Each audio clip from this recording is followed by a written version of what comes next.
Ladies and gentlemen, boys and ladies, how's it going? Welcome to this Hellstorm Wargaming live stream. I hope you're all doing well today. Welcome, welcome, welcome. Hello, hello, hello. How are we doing today? How are we doing, chat? Thanks so much for tuning in. My name is Mikey. Apologies, it's not a live game today. There's some stuff that's been happening, which is obviously a bit annoying in the background. But we've got a good plan today. We've got some news to talk about. And we're going to play some Gundam. So, apologies I missed a few Friday streams. I've obviously been a busy boy working on the old RPG, which has taken up a lot of time. And then it was like this week, I was like, right, I'm going to start again. And then things have happened where I've not been able to. I'll discuss all in a few. Welcome, chat. There you are. There you are. How you doing? So, I'll discuss what's going on. But I thought it'd be fun to hang out, do a Monday stream, but on a Friday. That's the plan. A Monday stream, but on a Friday. What's wrong with that?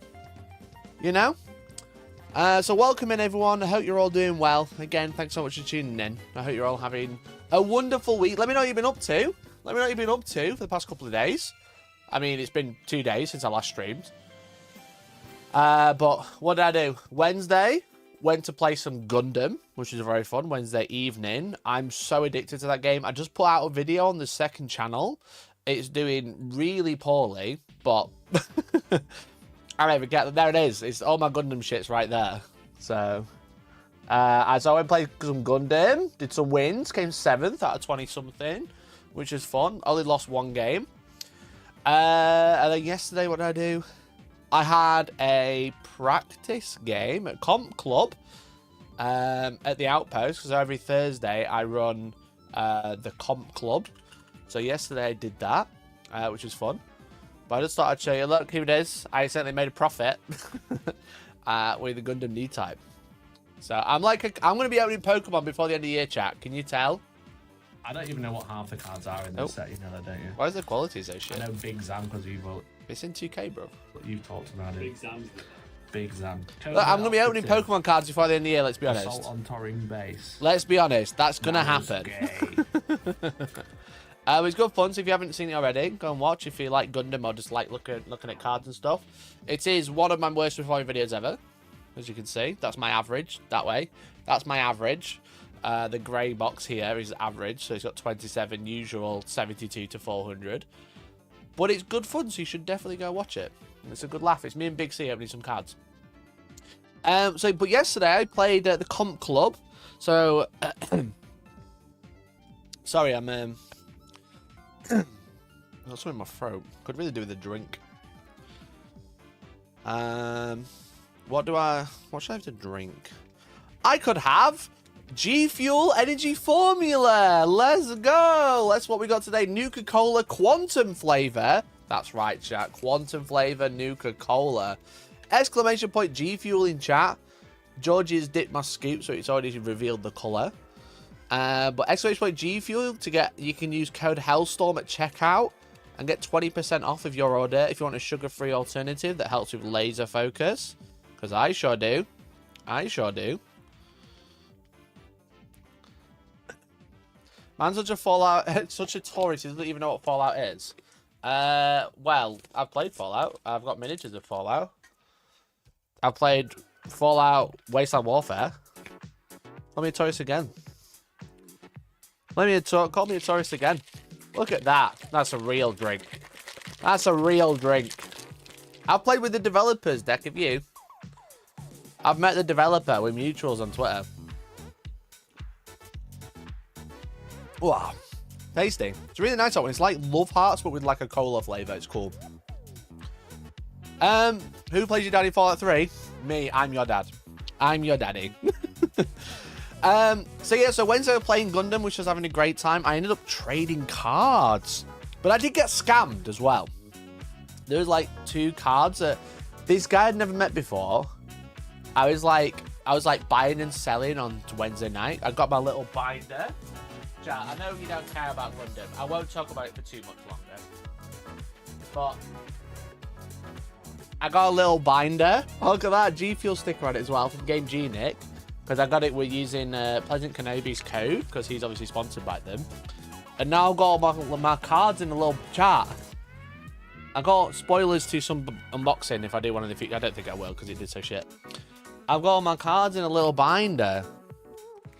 Look at this. Look how pretty that is, chat. Look how pretty that is. Damn. If you want more Gundam, join Parasocial. Yeah, that's true. If you want more Gundam, I'll talk about it in Parasocial because no one cares. No one cares. I'm a bit late to the party. That's the problem. Look at these bad boys. I didn't even know that much about Gundam before I started playing, and now I'm just obsessed with it. So I got my little binder with my little cards in. This is my sideboard. This is my collection, not my spares. But yeah, a guy I know, like I would say a friend, acquaintance, a light friend, an acquaintance. He was like looking through, and some guy was like, "Oh, can I get those two?" And I was like, "Oh, I don't know how much they're worth. Do you have any trades?" He was like, "Oh, I don't have any trades. I'll just buy them off you." And I was like, "Well, I don't know how much they're worth." And he said, "Oh, I'll have a look." And then he was like, "Oh, they're worth like £2 each." And I was like, "Oh, okay. Well, you know, there's 2 of them, so £4." So he gave me £4. And then I was doing my unboxing video today, and I came across one of the cards he bought, and it's worth like £6 each. I think I got robbed. Chat. He was like, yeah, they're £2 each. And they're like $8. They're literally $8. He was like, yeah, they're £2. I was like, yeah, whatever, mate. I got robbed broad daylight. All right, fuck that guy. Never again. If I play him, I'm not going to play him. I'm like, you robbed me. You robbed me. And they'll be like, what? And I'm like, yeah, you robbed me broad daylight. I was trading cards. And I was really excited because I've not traded cards since I was like 12 years old, and I got scammed. Thankfully, I got good deals from everyone else, it felt like, but I did get scammed by this one guy. I should have looked. I just trusted him because he said, I'll have a look now. And then he looked on his phone and he said they were like £2. So I was like, okay. Well, £4 then, please. Them cards are worth nothing. I'm doing you a favour. It actually happened with someone else as well. They were like, oh, I need all of these cards. And I was like, I have like 10 of the 15 cards you want. And then I looked them up on eBay and they're all like £2 each. So I was like, well, you can have all 10 of them for £10.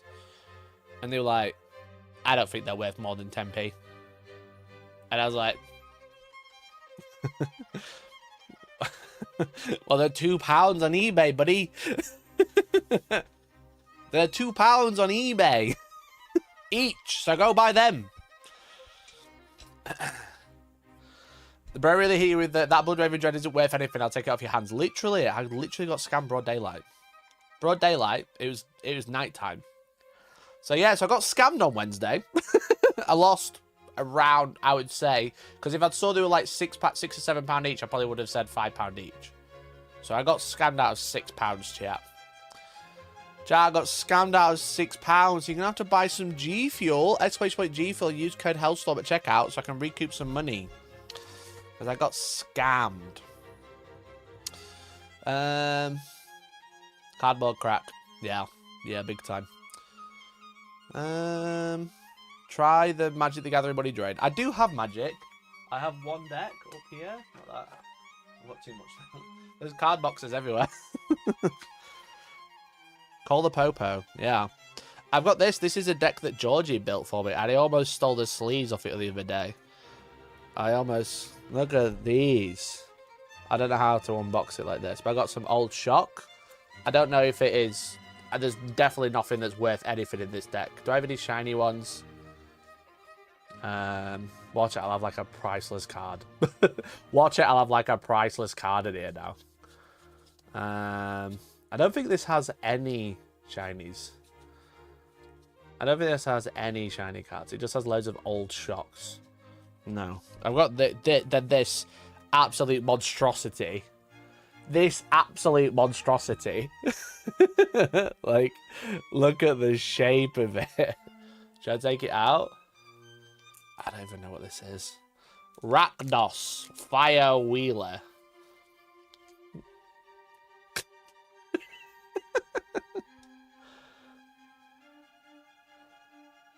Look at the state of it. Look at the state of it. I could scoop some salsa with that bad boy, you know what I mean? You know what I mean? That is rough. That is rough, that one. Is it worth anything, chat? I don't think so. I doubt it. I've got a thud. That's also a bit Pringle. It's also a little bit Pringle. That's the absolute state of foils. Yeah, it would never happen in Gundam. Would never happen in Gundam. I'll tell you that for free. I should probably sleeve them. The shiny one. But they are fucking... Look at the state of it. Isn't that crazy? Isn't that crazy? Not like high quality Gundam cards. This is wild. Because Gundam are like... They're like plastic. They're a bit plasticky. They're not like a card, which is quite nice. So yeah, that's just going to go in whatever this is. Again. I should put it in a sleeve. I'm going to put it in a real sleeve. It doesn't even go in a sleeve because it's so bent. There we go. Much better. Much better. PSA 10. PSA 10 coming up. And I'll put these back. So yeah, so I got scammed on Wednesday, but I did trade some nice cards. I'll let you look at them if you like.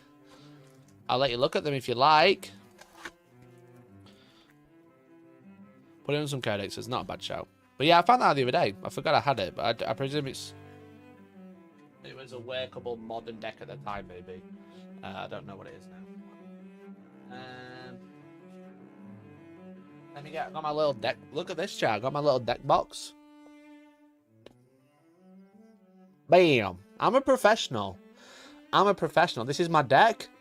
This is my token deck, and then this is like my sideboard, and then you've got a little drawer for dice. Look at that. Look at that. But this is my deck. Oof. Look at that one. Ooh. My favorite card. Freedom Gundam. Freedom Gundam. But I do have a rule, chat. None of these cards are worth more than £20, okay? And the three that are worth £20 are at the front. I do have 4. We've got Ale Strike there from the start set. That's not too crazy. These are the new ones I got. This is the new one. Look at that bad boy. Got 4 of them now. They're worth £5. Gundam Aerial Rebuild. Such a pretty card. Such a pretty card. Look at that. So this rarity called Legendary Rare, they're like textured, or you can't quite see it because they're in a sleeve. But like, I'll show you this one. This is from a starter set as well. But they're like plastic as well. They're very plasticky rather than card. But if you look at that one,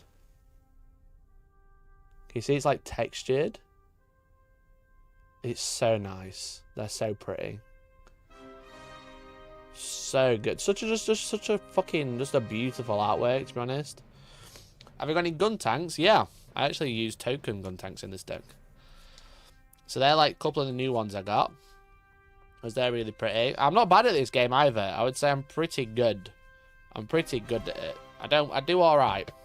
I did shit on Saturday. Because I lost and then got a bye, then lost again. But yeah, I did alright the other night. I went 4-1. 4-1, I think. But yeah, in my token deck, I have Guntank. There he is. Guntank, baby. Guntank's a great card. There's loads of different types of Guntanks as well, which is nice. Like every Gundam that you know of might have like 3 or 4 different versions of a card. So, but I'll have a video. I've got a video coming out Sunday on this channel where I'm painting up RX-78 from the Gundam Assemble set. Do you remember I bought all 4 starter decks? I've finally finished them. I finally finished one of the models. I said this is an example. This is Tolgeese. This is Tolgeese. So I bought it from the models initially. As you can see, this is tall geese, and we've got a Leo. So this guy, I'll show you the card actually. I've really got the card. I'm an idiot. I'm just nerding out, chat. That's all.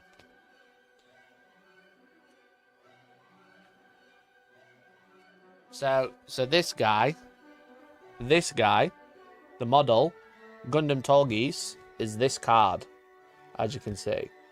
Now, this is the proper version, but there's a token version. That's what the models represent. I got a legendary rare Death Scythe out of the 2 packs I bought. Let's go, Steel Man. Let's go, Steel Man. That's so good. They're worth quite a bit. They're worth, like, I can't remember where you're based. $20? Maybe $25? I think about $25. So, yeah, so, like, basically you use the models as tokens in the game, but that's the proper version. That's the LR version from the starter deck. Now I'm going to put it back in my fancy binder. So, yeah, I've gone fucking... I'm just balls deep. I'll be honest. I'm just balls deep now.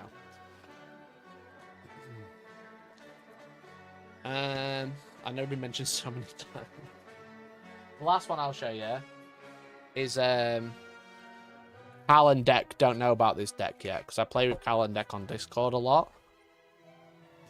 They don't know about this one. They haven't seen it, but there's a Gundam Death Scythe. There's one. I really want some more. There's a Gundam Death Scythe. Very cool. Very cool card. However... Oh, Wing Gundam Zero. You know what's better than Wing Gundam Zero? 2 Wing Gundam Zeros. You know what's better than 2 Wing Gundam Zeros? Oh, yes, baby. Oh, yes, there it is. Look at that beautiful card. And bro's got 3. Bro's got 3. This is also one of the most expensive cards I've got. It was 3 for £40 from someone, which I thought was a very good deal. They're about 25 each or something stupid on eBay. Is it like legendaries in MTG? Yeah, so basically like, this is one of the highest rarities. Anything past this is like alternate art. So it's like, this is the highest rarity of a normal card, if that makes sense. I hope that makes sense. It might not. If you all watch my Gundam unboxing, I explained it all in the video though. but yeah, so I bought into Gundam. I've got 2 decks. I haven't told them about that deck yet, but they know it's coming. I've led them on. I've led them onto it. So yeah, it's really fun game if you've not played it. It plays a lot similar to Bandai game, any other Bandai game, like what a lot of people play One Piece, say Gundam just better One Piece. So it's a bit like Digimon, it's a bit like Dragon Ball Z, those type of games. So, let me quickly catch up with chat. Me, we might start at crying. You can have all my comments, bro. Any that I've got more of a play set. My white base foil from my starter deck begs to differ. Bro, you should sell it, they're worth so much. Is your stream title your way of soft announcing you're done with 4K? No, it's not. It is a relevant topic. There's a video I wanted to watch. It's called "Why Warhammer Fans Love the Game but Hate the Company."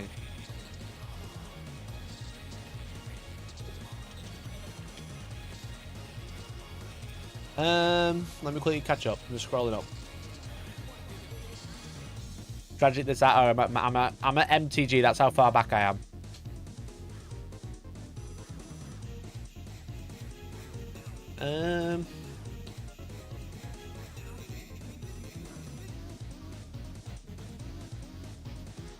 I'm 32, but I don't think I've ever grown up. I have my own children. I'm a child myself. Cards, toys, Warhammers, and gaming. That's me, bro. But I don't have kids.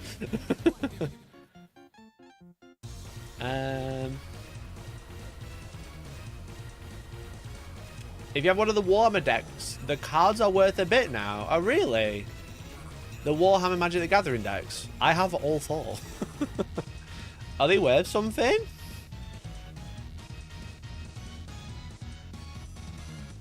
Are they actually? I'll just go on eBay. I don't have kids while I was doing inking Clara. No, I don't have kids, I have children. 3, 2, 1, let's go.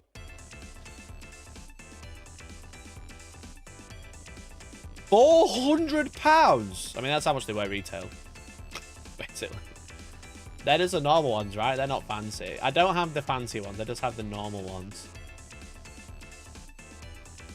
Let me show I'm not getting doxed. No, I'm not. Real good. I just have like the 4 normal decks. I didn't realize they were worth quite a lot. Are they quite sought after them? I think 2 of them at the studio, so I played them the other week. £141? Are you fucking high?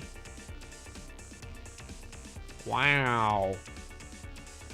Wow. 150, bro. I'm fucking. It's out of a gold mine. £600. Man, not brand new. I've played with them all. They're all in fucking sleeves. We're all in sleeves, bro.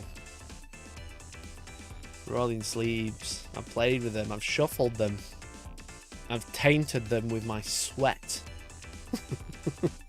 I was playing Georgia with Necrons and I pulled out Catan Shrine of the Nightbringer and killed all the monsters. Fair enough. I have no idea they're worth or not. You know, it's funny.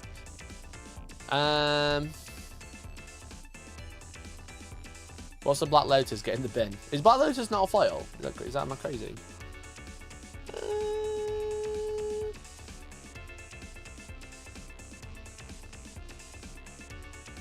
You know, looking forward to next weekend. Throw some dice. Nice, Tim. Looking forward to meeting you, bud.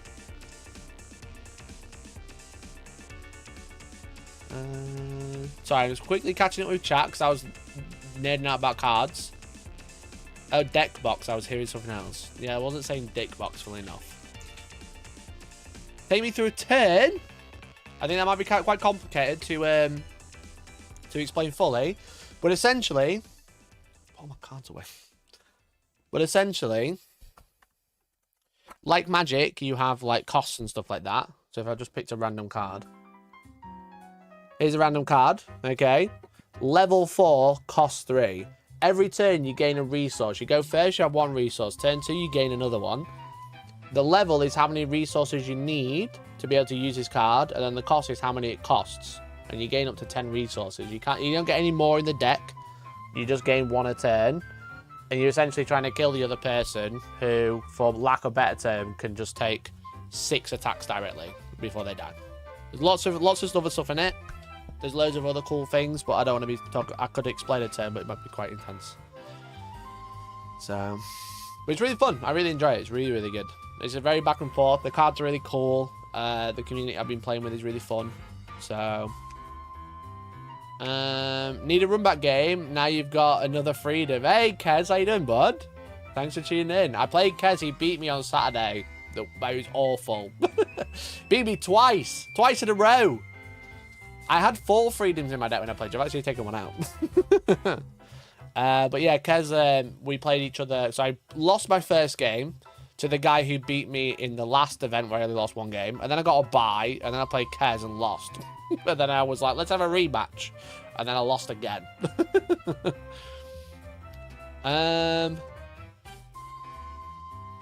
Black Lotus was printed before foil was a thing. Oh, interesting. Okay, I didn't know that. Where you can get Gundam TCG, you can't find it anywhere. It is sold out everywhere. It's been so popular. You just, like, it's going to come back in stock. It's going to come back in stock, but it's, like, sold out everywhere, basically. So, I bought mine. The box I opened on my second channel today, that was, like, the 1st of August when I bought it. Well, I opened it, sorry. And then I managed to find one more, like, 3 days later. Not been able to see one since. Not for, like, good, normal money, anyway. So. My local Huddersfield got stiffed on allocation. It's one of those, mate. You're just going to have to just, like, wait it out if you want to get into it, annoyingly. So. But it is really, really fun. I really like it. And again, Sunday, I've got a video coming out on this channel. Where I'm painting the RX-78 from the starter set. I'll see if we've got a picture of like a working program. I'll not show you the final. If you are in the parasocial group, exclamation, nope, not exclamation point, become a member. If you're in the parasocial group, I actually posted a picture a while ago. Because it's been done for a couple of weeks. I've not had a chance to do it. Get ready to pre-order from the Outpost. Well, yes. So the Outpost are hopefully going to be getting it in stock, and if they do, I'm going to be running events there for Gundam. But that's a little spoiler, a little hush spoiler, because that's not official yet. It's whether they can actually get the stock, because if they can't, straight over.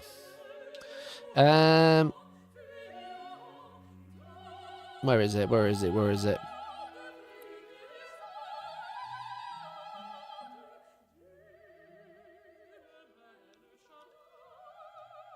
I can show you that. That's fine. No sound.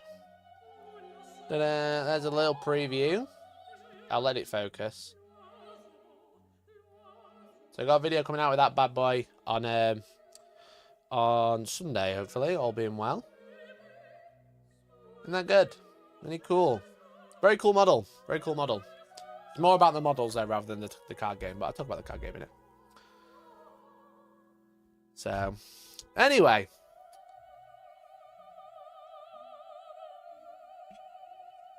Now I've talked about Gundam, need to tell everybody that in my Discord I've just gone live. I've been streaming for 27 minutes, but here we are.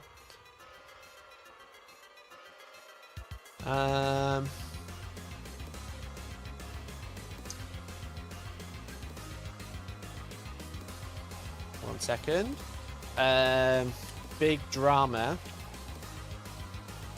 Everyone hates 40k, but continues to play.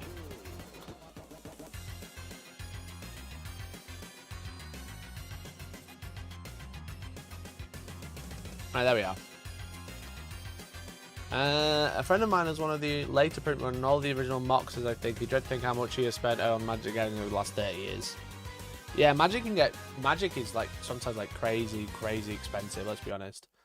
I think Gundam can be as well. There are some cards that are worth like 500 quid. But if I put one of them, I would be like, eBay. eBay time. I've done that with a lot of cards, to be honest. If I've pulled like, because like there's like, for example,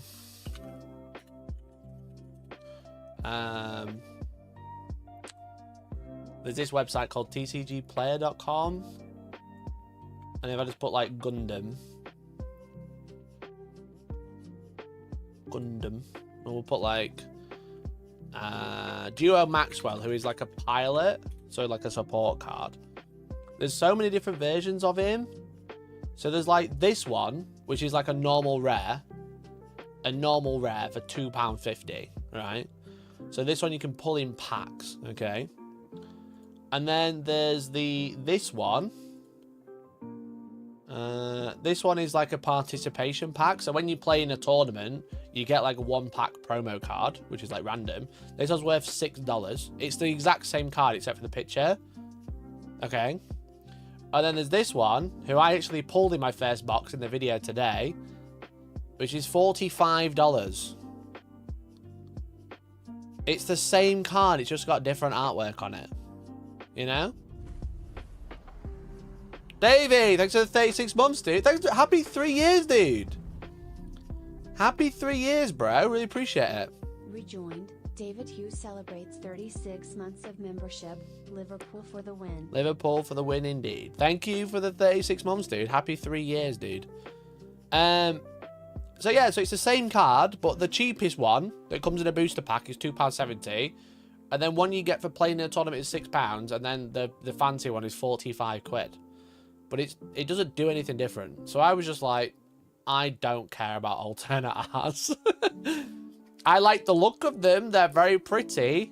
But like when I'm playing a game, I don't want to be like trying to shuffle my cards and I've got like £300 cards in there or whatever. Nah, just let someone else deal with it. Put it in their binder, you know what I mean? When you pull a £45 card in a £100 box, I'm like, yeah, that's what half my box paid for.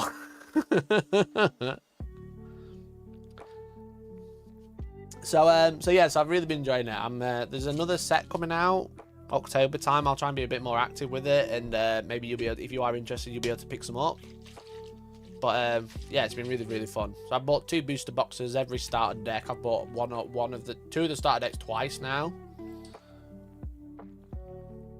It's good fun. It's good fun. However, we'll go back to 40k because we want to talk about 40k drama. Chat. Say, R.I.P. in chat. Say Ripperoonie in chat. F. F to go back. Because supposedly, according to one tweet, so this is going to tell you everything about 40k, the Phantom and Revenant have gone. It says from Matt from Snipe and Wib, the two Eldar Titans have disappeared from the Warhammer site pretty recently too, so I had to look them up a couple of weeks ago. Seems like they're gone for good. Can't say I was ever likely to buy one, but I did always like them, so it's a little sad to see them go. Is it drama you cause this time? No, not this time. I don't always cause drama, I just bring drama. But yeah, supposedly the Revenant and Phantom Titan have disappeared. So let's have a look. Let's have a nose, shall we?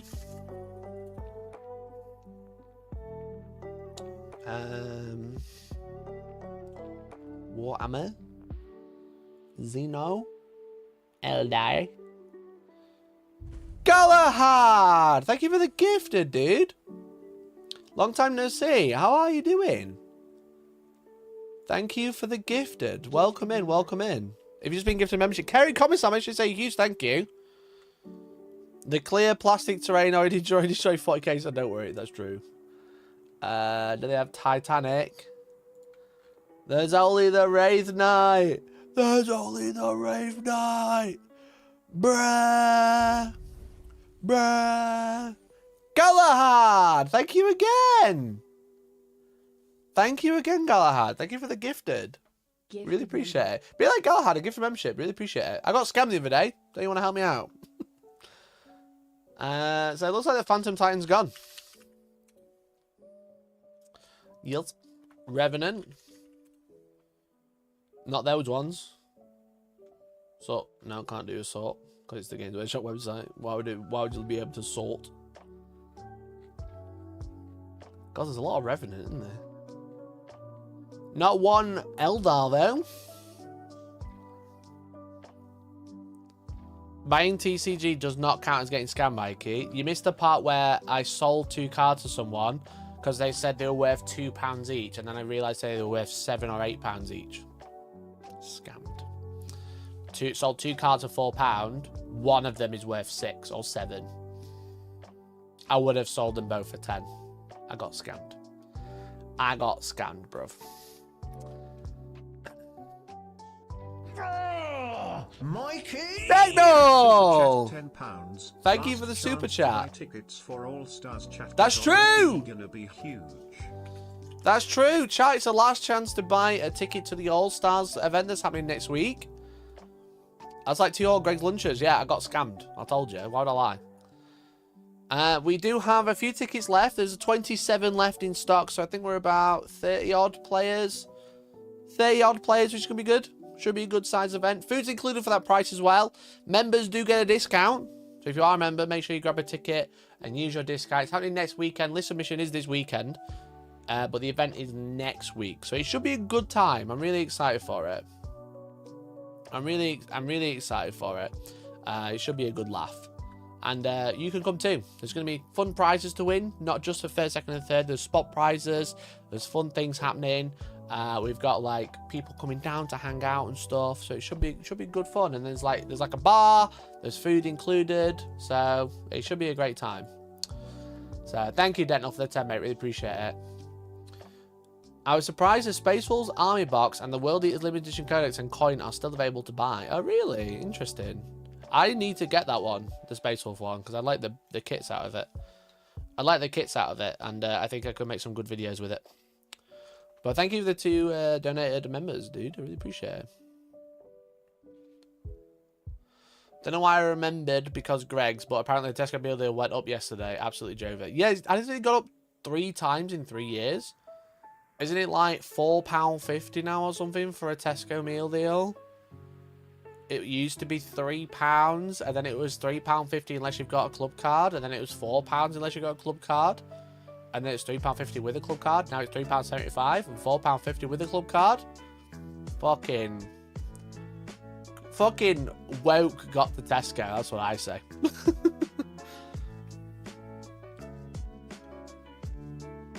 The woke got to Tesco. What can I say? Almost hit Klarna and 500 pounds to salamanders. Please don't buy Warhammer with Klarna. Buy Hellstorm event tickets. Buy them all. Don't come. Just pay it back later.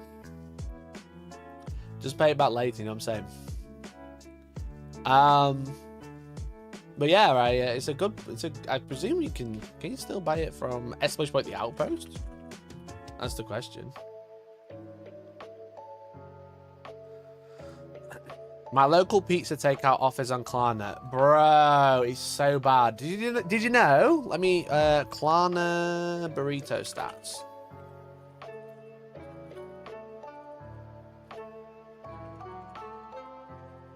There was like a thing that I read.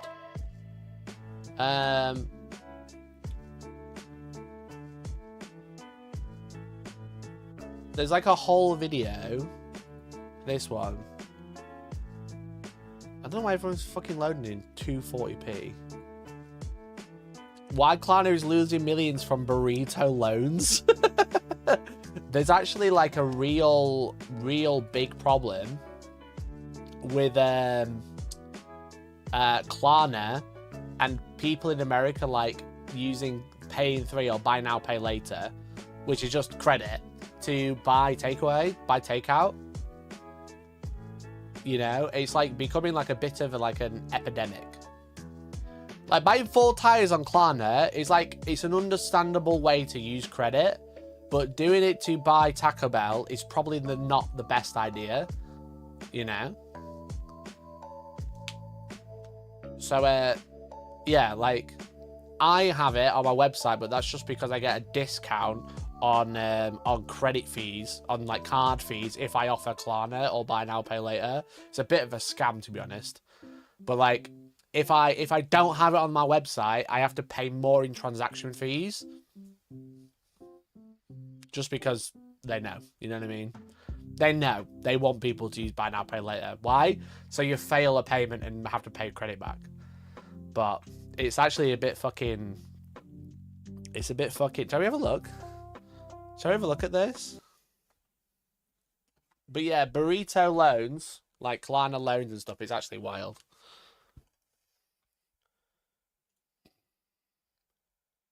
Conversations don't happen on a delay. They happen in the moment. Now remember to go call your moms and visit endthecampaign.com. The collateralized debt obligations that helped crash the economy in 2008 are back, but this time it's not subprime mortgages going under. It's burritos. Klarna, the buy now, pay later giant, said this week that its customers are struggling with that pesky second part as consumer credit losses shot up to $136 million, 17% higher than the first quarter last year. Those losses came on the back of a lousy consumer confidence reading, a sign that BNPL is increasingly becoming a burden that debt-saddled Americans can ill afford to bear. An uncertain macro... And that's the thing, they call it buy now, pay later, but it is just a credit card. There's supposedly Klarna is wanting to move to have like a card based, they call like credit cards like a data system, but they're actually wanting to move towards having a Klarna card, which is just buy now, pay later. So I don't know what it's like in the UK. I don't know like the rules for it, but because Klarna is not like a, it's not a bank. You know what I mean? Like when you normally get credit, it's a bank that you're borrowing from. But I'm not sure what Klarna's like with like. I presume the UK does do credit checks. But as far as I'm aware, in the US it's like doesn't touch your credit rating whatsoever. So people are just like borrowing the money and then not paying it back because it's like they can send it to like debt collectors and stuff. But then there's like weird debt collecting laws in the US as far as I'm aware. I could be completely wrong. It's just like, it's like free-hand information. But as far as I'm aware, if a debt collector has your debt in the US, you can just ignore it because you didn't take the credit out with them. Well, because Klarna's not like a real bank, they can't do much if you don't pay it. They can just keep sending you bills. Not that I'm condoning that, obviously. It's just like an observation. I'm not sure what it's like in the UK, but it's probably completely different. But yeah, there is definitely like an epidemic of people borrowing money for for takeout and they're just not paying it back. Environment has also put a damper on Klarna's IPO dreams, as a Swedish company pressed pause on its long-awaited public debut, citing the destabilizing impact of tariffs. Through it all, the company has been trying to channel its inner Chamath, Friedberg, Sachs, and Calacanis, and going all in on AI. So this is when they were trying to go public, when they were worth this much. And now they're worth this much, they've delayed it. But now they're trying to go public so they can essentially, what feels like, pass off the debt. Because they're racking up so much debt with people, the people aren't paying it back. So they're like arbitrarily saying, this is how much we're going to earn because this is how much we should be getting paid back. But then they're not getting paid that back. So they're worth less. But they're trying to go public so the people who made the company can make loads of money and then ditch it. You know what I mean? Can I Klarna a ticket for All Stars? Jokes aside, yeah. I wouldn't, but you can. But yeah, like I just said, my website has Klarna just so I can save on credit card fees, to be honest. If you borrow it like safely and you've got a plan, then fine. But like, you shouldn't really need to use it unless it's an emergency. Really, if you can afford, if you're saying to yourself, I'm going to use Klarna because I can afford it, but I can pay it in 3, you're better off just paying it straight away. Because like, if you pay it in 3 and then you have like a big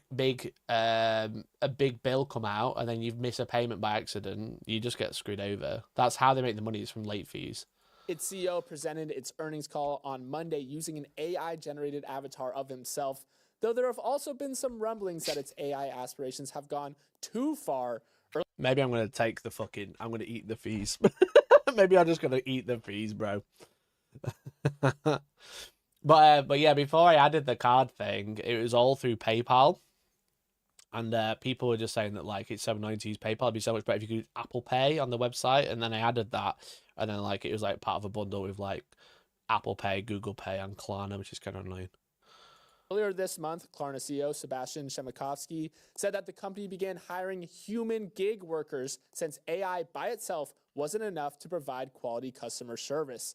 Neil, Klarna has so many different balls in the air right now, from replacing workers with AI to navigating an uncertain economic environment. And it's got to figure it out now, or there won't be a later. Yeah, a lot of people were watching these earnings after Klarna signed this eyebrow-raising deal with DoorDash, which means you could essentially put your $10 takeout delivery order on credit, which has led to a lot of jokes about collateralized burrito loans. But if you're looking at the consumer confidence measures that are plummeting, second lowest in American history, and you're like, well, people are broke, and you can certainly look at Klarna's earnings as evidence of that. They reported a net loss of $99 million for the 3 months to March, which is up from $47 million a year earlier. So losses have more than doubled. Those consumer credit losses are also skyrocketing. So if you're looking for a gauge of the health of the American consumer, you can certainly look to Klarna's credit approach to maybe find some answers. Yeah, and Klarna... It's literally fucked. People just aren't paying, but the Klarna keeps saying that they're making loads of money. It's so wild. I know people that were laid off when Klarna tried to pivot to AI, and then it didn't work for them. Now they're scrambling. Yikes. Yeah, it just seems like absolute fuck up. The CEO is clearly more interested in AI than actually running his company. I know a guy out on the sesh and his pal convinced to get £200 overdraft to keep partying when we were 20. Bro, I bet that fucked him for months. Is trying to say that this is not actually alarm bells going off because the rise in unpaid balances is pretty low. In their words, it's still very low. The share of its total lending of these, I wanted to say subprime mortgages that have gone bad, but these loans that have gone bad rose from 0.51% to 0.54%. So they're saying in the grand scheme of things, a lot of people still are paying off their burritos. But let's also talk about this big shift that they've gone through when it comes to AI. Supposedly, like 1 in 2 people like use Klarna and don't pay it back. That's a stat that I was told. It's like 1 in 2 end up paying. He's saying that like they do end up paying it back, but 1 in 2 are actually having to pay late fees because they're not paying it back in time. So literally 50% of people that are using Klarna are having to pay a late fee. And that just shows you how like predatory it is. So, and like how easy it is to fall into it. So, wait, I don't have to pay it back. I think Kerry Commons was watching it at a delay, but I wouldn't recommend it. Denying the fact the company is clearly tanking until the absolute moment it completely fails is absolutely par for the course. Yeah, they've like lent out so much money and it's just not getting paid back.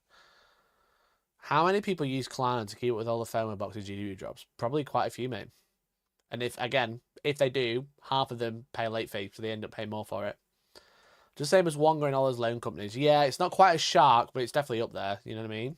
Klarna was on the forefront of this AI push. They said that one AI system could replace 700 human customer service workers, but they've also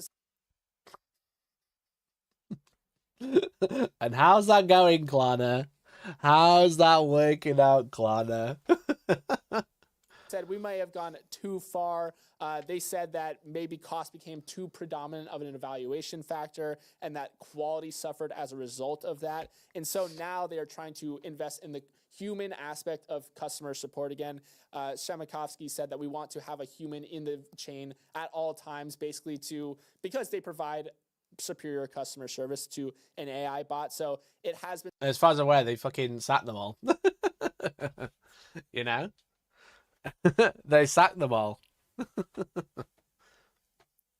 Cloud is sat in fire. This is fine. Yeah, literally.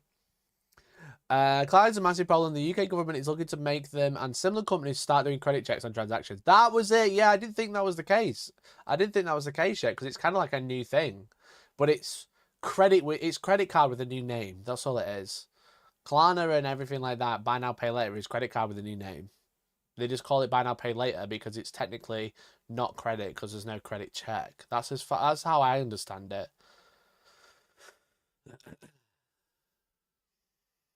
I don't play 40k at the moment, but I kind of hate 40k too. Yeah, I've been distracted. We've got 5 minutes left of this video, then we've got another video to watch. This interesting. Imagine getting your credit score done to buy a burrito. 1 in 2 who have bought a burrito with buy now, pay later, which is not a small amount, are tanking their credit score for it. Pivot from all into AI to introducing some more human touch back to Klarna. Still, this company's workforce has shrunk dramatically as it's pivoted to AI, showing that they're still all in on this technology, which they said they wanted to be OpenAI's favorite guinea pig back in 2023. They used to have 5,000 employees. Now they're down to about 33,000, which is a 40% decrease. And the CEO I was about to say it went from 5,000 to 33. Went from 5,000 to 33, bro. No, 3,300. I think he means. I think he said 33,000. Fuck AI so much the bubble has to burst soon. Yeah, was it Meta? Meta AI staff. They it's like yesterday and today, which is like quite big news that Mark Zuckerberg, Meta, freezes AI hiring and bans employees from some clickbait website. AI Meta layoffs. I'm sure he's like, yeah, this is like a lot of the headline. India today, let's go. AI hype over. Just months after spending millions of dollars, Meta is suddenly firing AI engineers. Meta recently spent millions hiring AI engineers, but is now suddenly restructuring its AI division, considering layoffs. The move, as it comes just days after muted GPT-5 launch, has sparked speculation that AI hype is already slowing down. So the bubble might actually be bursting. The bubble might actually be bursting, bro. So it might actually be already on its way out. Thankfully, because Jesus Christ, it's all people talk about. It's fucking dumb. It says Meta's AI division reportedly going through a big shake-up. According to Bloomberg, the company is splitting its AI unit into 4 different groups, each with separate focus. On paper, this looks like a way of redefining objectives to avoid confusion, but behind the scenes, AI engineers and researchers seem worried. There are already talks of job cuts and reassignments, even though Meta has spent the last year aggressively hiring AI talent with high salaries. So it's literally like the video game bubble, you know what I mean? And like the COVID bubble of, we're making loads of money, let's hire loads of people, then they realise they can't actually make loads of money, so they're just going to lay people off again. AI is Jova, yeah, literally. In other words, this sudden shift in tone from expansion to possible downsizing has left staff unsettled. Here is also, as the move comes just days after a rather muted GPT-5 launch, because it sounded shit, sparked speculation that the AI hype is already slowing down and suddenly various tech companies might be curtailing their AI ambitions. Because if you look at like the big seven companies, is all of the big AI companies are, all the big tech companies are talking about AI, and it's like shot their valuation through the roof. And the one that hasn't really been talking about it, but is like the lead of it, is Nvidia. Like Nvidia is, they make graphic cards to play games. Okay, chat, you need to know about this company. But their valuation has just gone like, I've spoken about it like months ago, and it was worth a lot. And it's just ballooned even more because there's all these companies are going, we're going to use AI, and they're worth loads more money. They've got to buy like equipment to actually keep up with what they're trying to say, and the only company they can buy from that can actually handle it is these H100 chips or whatever they're called from Nvidia. So it's like all of these companies have been going, yeah, we're using AI, and their stock price has gone up because they're like, yeah, we're going to do AI. We love AI. It's going to save us so much money and also make so much money. But then they've got to go, oh shit, we actually need to make some AI now, so we need to buy more shit from Nvidia. And then Nvidia is just going, yeah, we're just sat here just selling shit and just making even more money. Nvidia is probably the only company, ironically, that is like making money for the right reason, if that makes sense. They're at the top of the bubble, but not because they're going, we're using AI. They're just like, we make the thing that makes AI. You know what I mean? It's quite interesting. It is quite interesting. It's yeah. OpenAI and Meta are the prospectors. Nvidia are selling pickaxes and shovels. Yeah, shovels. Yeah, exactly. It's exactly that. It's exactly the right way to describe it. But it's very interesting to watch because they're ballooning with it, but like not quite for the same reason. They're the ones selling the shovels. Yeah. So it's very interesting. Wants to get that number down to about 2,500. They've also, at the same time, grown their revenue per employee, which is not a surprise. That used to be $575,000 dollars in revenue per employee. Now they're over 1 million. And actually, I didn't even mention the coolest part of. But they're losing. They lost 100 million in 3 months, but each employee is making 100 million. Okay, that one guy, the one employee that lost 99 million, getting taken out back. Put him up. You only made $1 million? No. Yeah, you only made $1 million, everyone else made 100. Out you go, Lenny. That's a double Lenny reference this week. Of this introduction of consumer support workers back into their chain. They are doing it in an Uber type setup where some agents who just are fans of the company, who maybe live in rural locations or even abroad, can just step in and pick up a shift on their customer support hotline, because he's like, a lot of our customers love Klarna. They're very knowledgeable about the product. So rather than hiring, or outsourcing to a call center like that, they're bringing in agents ad hoc, like you do and hire an Uber driver. So I was about to say, it sounds like they're hiring customer service staff like an Uber. You like log in with your phone and just be like, yeah, I'll answer some calls, mate. I'll answer some calls. Got no worries. Don't fucking use it. All right, mate. Don't use it. You're gonna lose loads of money. You do hours. You did borrow like $7 to buy a burrito. How much is a burrito, chat? You borrowed like $14 for a burrito, but you missed the payment. So $75, please. Plus interest. Yeah. Thank you. Markovsky cannot stop innovating when it comes to customer service. First, he tried to I don't know if that would lead to better quality if you have people pop in and try to help somebody. No, it's certainly a question, but he's constantly pushing the boundaries here. We will only know in the future if those boundary pushing was actually the right strategy or not. Moving on, batteries are big business, and I'm not talking. Interesting. Yeah, interesting. Good section. Good section of the video. But yeah, fucking the joke of I'm gonna buy pizza with a Klarna is it's not a joke, sadly.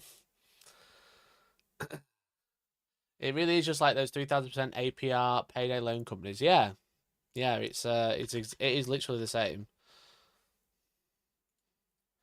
Can it show you the late?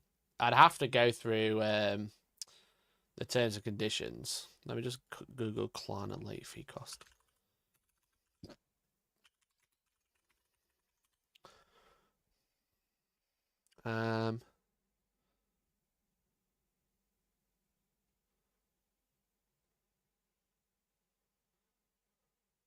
I mean, it says only excuse me, only £5.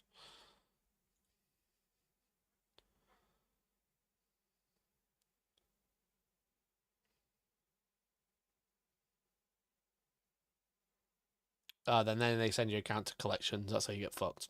Okay. I was like, wait a minute. Wait a minute. Maybe I was wrong. It turns out I wasn't wrong, chat. Anyway, sorry for that detour. 1 minute you're borrowing to buy a sandwich, next minute you're having your kiddies cut out because you missed a payment. Yeah, literally.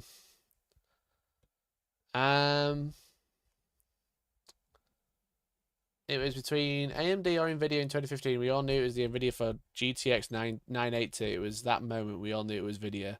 Good times, even better money. Yeah, Nvidia stock price is just like crazy now.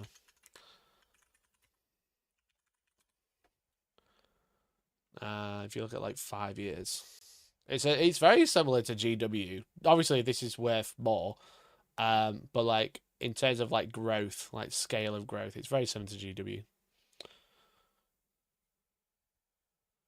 We are in the Black Mirror episode, all of them mashed together. Yeah. Yeah. UK will soon have the, what is it called? It's not called Tumbling Down, is it? The one with the credit score. Not credit score, the social score. Games Workshop, Games Workshop. The UK government wants to bring that one in next, so. But yeah, chat, they are just payday loans. It's the same thing with a different name, that's all. Anyway. Chat, why does everybody hate Warhammer? You know? Like, I play a lot of Warhammer. I completely forgot I was going to tell you about playing against Templars, but long gone now. I play a lot of Warhammer. I guess I should have print this man's head, yeah, literally. I play Warhammer. You probably play Warhammer. That's why you're watching this stream or clicking on this video. Everybody seems to hate it. You know what I mean? Like, everybody who plays Warhammer, well, not everybody, a lot of people who play Warhammer also hate it. They just, like, despise it. They've always got something nasty to say about it. And it's just, it's very strange. It's very, very strange. Because we spend so much money and it's probably because we are so invested. But it's weird that everybody who is in it hates it so much, right? I like 40k, but the mission deck isn't great. Yeah, okay. I don't think the mission deck's too bad. It's just a bit stale compared to the last one. But there's this video called Why Warhammer Fans Love the Game but Hate the Company by Morning Brew, ironically, that has like been doing the rounds recently. So 80k views in 8 days, which is obviously quite a lot for a Warhammer video. So I thought we could take a look and see why people hate Games Workshop but play Warhammer, you know? I mean, you'd hate the game if you bought all of it on finance and then have a mountain of debt when your army's a bit poo. Yeah, that's true. It's true. But yeah, why do people hate Games Workshop so much but also give them all of their money? Let's find out, I guess. This tabletop game is about space fascists and chaos gods. It's loved by celebrities and art school dropouts alike. This group is about to enter battle, and right now, they're preparing their troops. What they're painting are Warhammer figurines. And while they might look like gray blobs, they're actually an integral part of a tabletop wargame that's been dominating the space for nearly 40 years. It's grown so big that it's now traded on the London Stock Exchange, with a market cap of over £5 billion, about $7 billion. But what makes this game You just forget. Hold on, are we all fascists? Well, no, but the spacemen are that we play with. The little space war dollies that we have are fascists. Just remember that bit. You just forget how much Games Workshop is truly worth until someone goes, yeah, it has a market cap of £5 billion.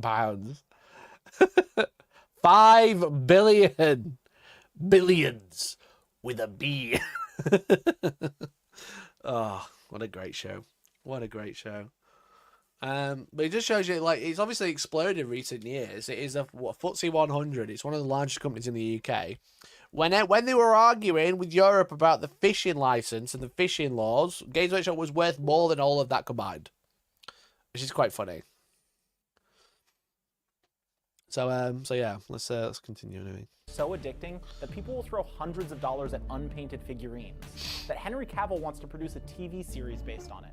And how did it that it's now traded on the London Stock Exchange with a market cap of over £5 billion, about $7 billion. But what makes this game so addicting that people will throw hundreds of dollars at unpainted figurines, that Henry Chat, be honest, who's bought loads of models with Klarna?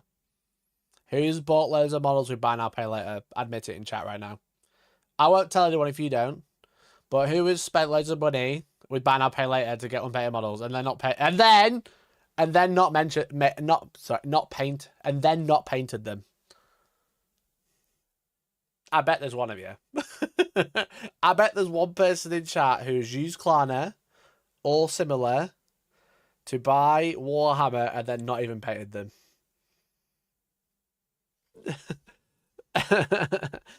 Outpost. I don't think Outpost hates Klarna. It might do. I don't know. I bought it with Klarna, but I painted them all. Fair play, Big Mac. Fair play, mate. Fair play, lad. Anyway. Figurines, that Henry Cavill wants to produce a TV series based on it. And how did a tabletop game, one most of you have probably never even heard of, become a billion-dollar empire? From board Warhammer games set to itself billions. apart Very early nice. on, and a big part of that has to do with these little guys. These are Warhammer figurines, and the company behind them and the game itself is called Games Workshop. To play a game of Warhammer, each player needs a unit and a set of minis to represent them on the battlefield. And Bandua terrain moment. Bandua terrain. Shout out to Bandua. They make great terrain. Games Workshop. To play a game Look, there it is. I know that's Frontline Gaming. The footprints aren't they? of Warhammer, each player I use it all the time. As I collect terrain, I buy 3 kill team boxes on Klarna 30 days, then pay it off when I sell off the halves. Georgia Lion, you are brave. You are very brave. That is one way to buy 3 kill teams. That is one way to buy 3 kill teams, bro. Fucking hell. Bro, that is an operation. Yeah. Klarna in 3 sets to then sell them off, and then hope you sell them off in time that you can pay it all back in 30 days. Fuck. What if they don't sell? What if they just sat on eBay and someone's like, you're putting them up for 30 quid, and then someone's like, I'll just put them for 20, bro. And undercut you. What happens if you don't get the money? What happens if you don't get the money in time? That's basically how venture capital works, yeah. Bro's part of the 99 million. Can you pay them back in sprues? Yeah, they're selling this company's worth 5 billion. Here's some sprues. That'll work. needs a unit and a set of minis to represent them on the battlefield. And you can only get them through a small collection of official Games Workshop channels. This is a Warhammer store, formerly called Games Workshop stores. There are now over 500 of these worldwide. And this is where a new Warhammer player is born. So, unfortunately, Games Workshop has a strict policy preventing their retail employees from giving interviews, but that doesn't stop me from going in, oh my god, these are expensive, and buying some minis. Each comes with statistics like... That was funny. I don't do anything I don't afford if it goes wrong. If you can afford it, why don't you just buy it? If you can afford it, why don't you just buy them? You know what I mean? But I didn't go to Outpost to get that fat discount. I especially by Outpost in chat. The minis are much cheaper from there. That was a funny bit though. That was a good bit. I remember when I went to Japan, and I live streamed from there. I love Japan, by the way. Can't wait to go again. I live streamed like IRL from Japan because obviously as an influencer, that's what you do. And I was like, my goal after going through all these weird hobby shops and getting loads of cool Japanese tools, like Japanese hobby tools, like Mr. Hobby and Tabia and stuff like that. You went to Japan, never mentioned it. Oh, really? I actually went to Japan, got engaged there. It was really fun. I was like, I want to end at like Warhammer Tokyo, Tokyo Warhammer, which is like the place. It's like the only Warhammer shop in Tokyo, in Japan, sorry. And I got there, and it was like no filming inside. And I was like, Great. And I'm like cooking, everyone will be like, we're going to go to Warhammer Tokyo, we're going to go to the store and cafe, have a look round. It's going to be so good. I'm there with my little phone strapped to my chest. And then we get there, it's like no filming inside. It's like, cool, great, great. Love that for me. I Klarna stuff so my wife doesn't see the bill. Jesus.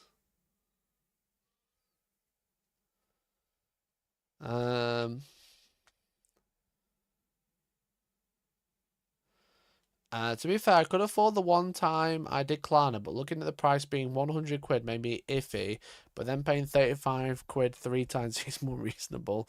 That's how they get you! That's how they get you, bro!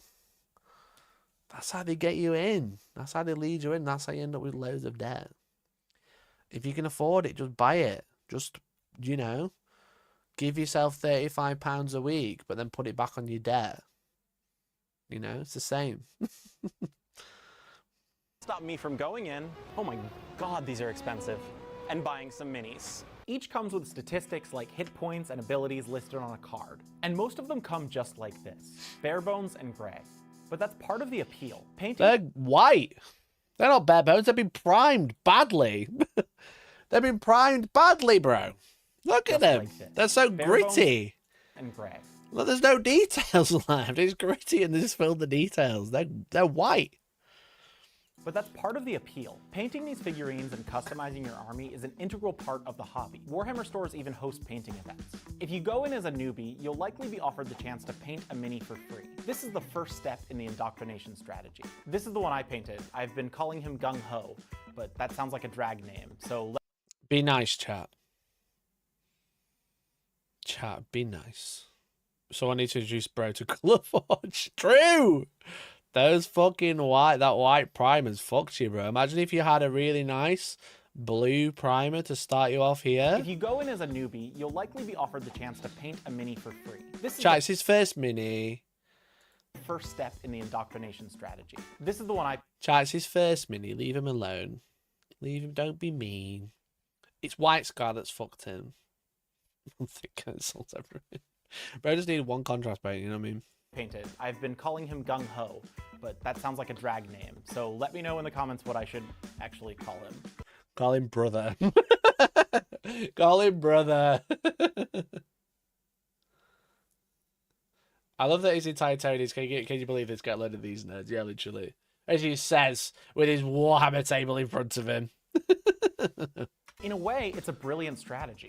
Creating an artistic and truly personal connection to the figure, you feel emotionally tied to the game, and you kind of feel obligated to play it in a good way. You have people who put a lot of effort and a lot of time into, you know, making their models look nice. And so when you have an event, there's a good feeling. You're playing Jokes aside, those Death Guard are really pretty. Those Death Guard are nice. Against a guy who's also put hundreds of hours into making his army look good. I really grew to appreciate the painting aspect of it. I don't think bro's painting. Can I say this? Can I be mean? I don't think bro's actually painting there. One, I've seen his other model. And two, he's brushing all over the model with the same brush. There's no paint on this brush, bruv. There's no paint on this brush. That looks like a man that plays Warhammer. I was thinking it looks like a bit like me. Is that me in 15 years? Dry brush? Nah, bro. He's not even dry brushing. It's a tabletop minion. Is that Adam? You don't think he's painting with that brush that has no paint on? Yeah, literally. Because it's part of the hobby that you can do when you have no one else around. It's a nice way to relax and be creative. A game of Warhammer is relatively simple in concept. Each session is a mission, generally picked from one of the officially published modules from Games Workshop. Players take turns conducting actions over a series of battle rounds, the outcomes of which are determined by a tape measure and a roll of the dice.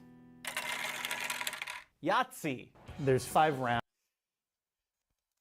The fucking dice tower. I've thankfully never been like subject to someone with a dice tower, but I've heard horror stories of people in tournaments with a fucking dice tower, you know, and it's just like every roll I've got to re-roll these. No. But yeah, I shout Yahtzee when I roll a double one when I'm trying to make a 3-inch charge. I will say, he does come across as like quite snarky, as like, I'm better than this. These losers play Warhammer, but he's very good at explaining it though, I will say. You know?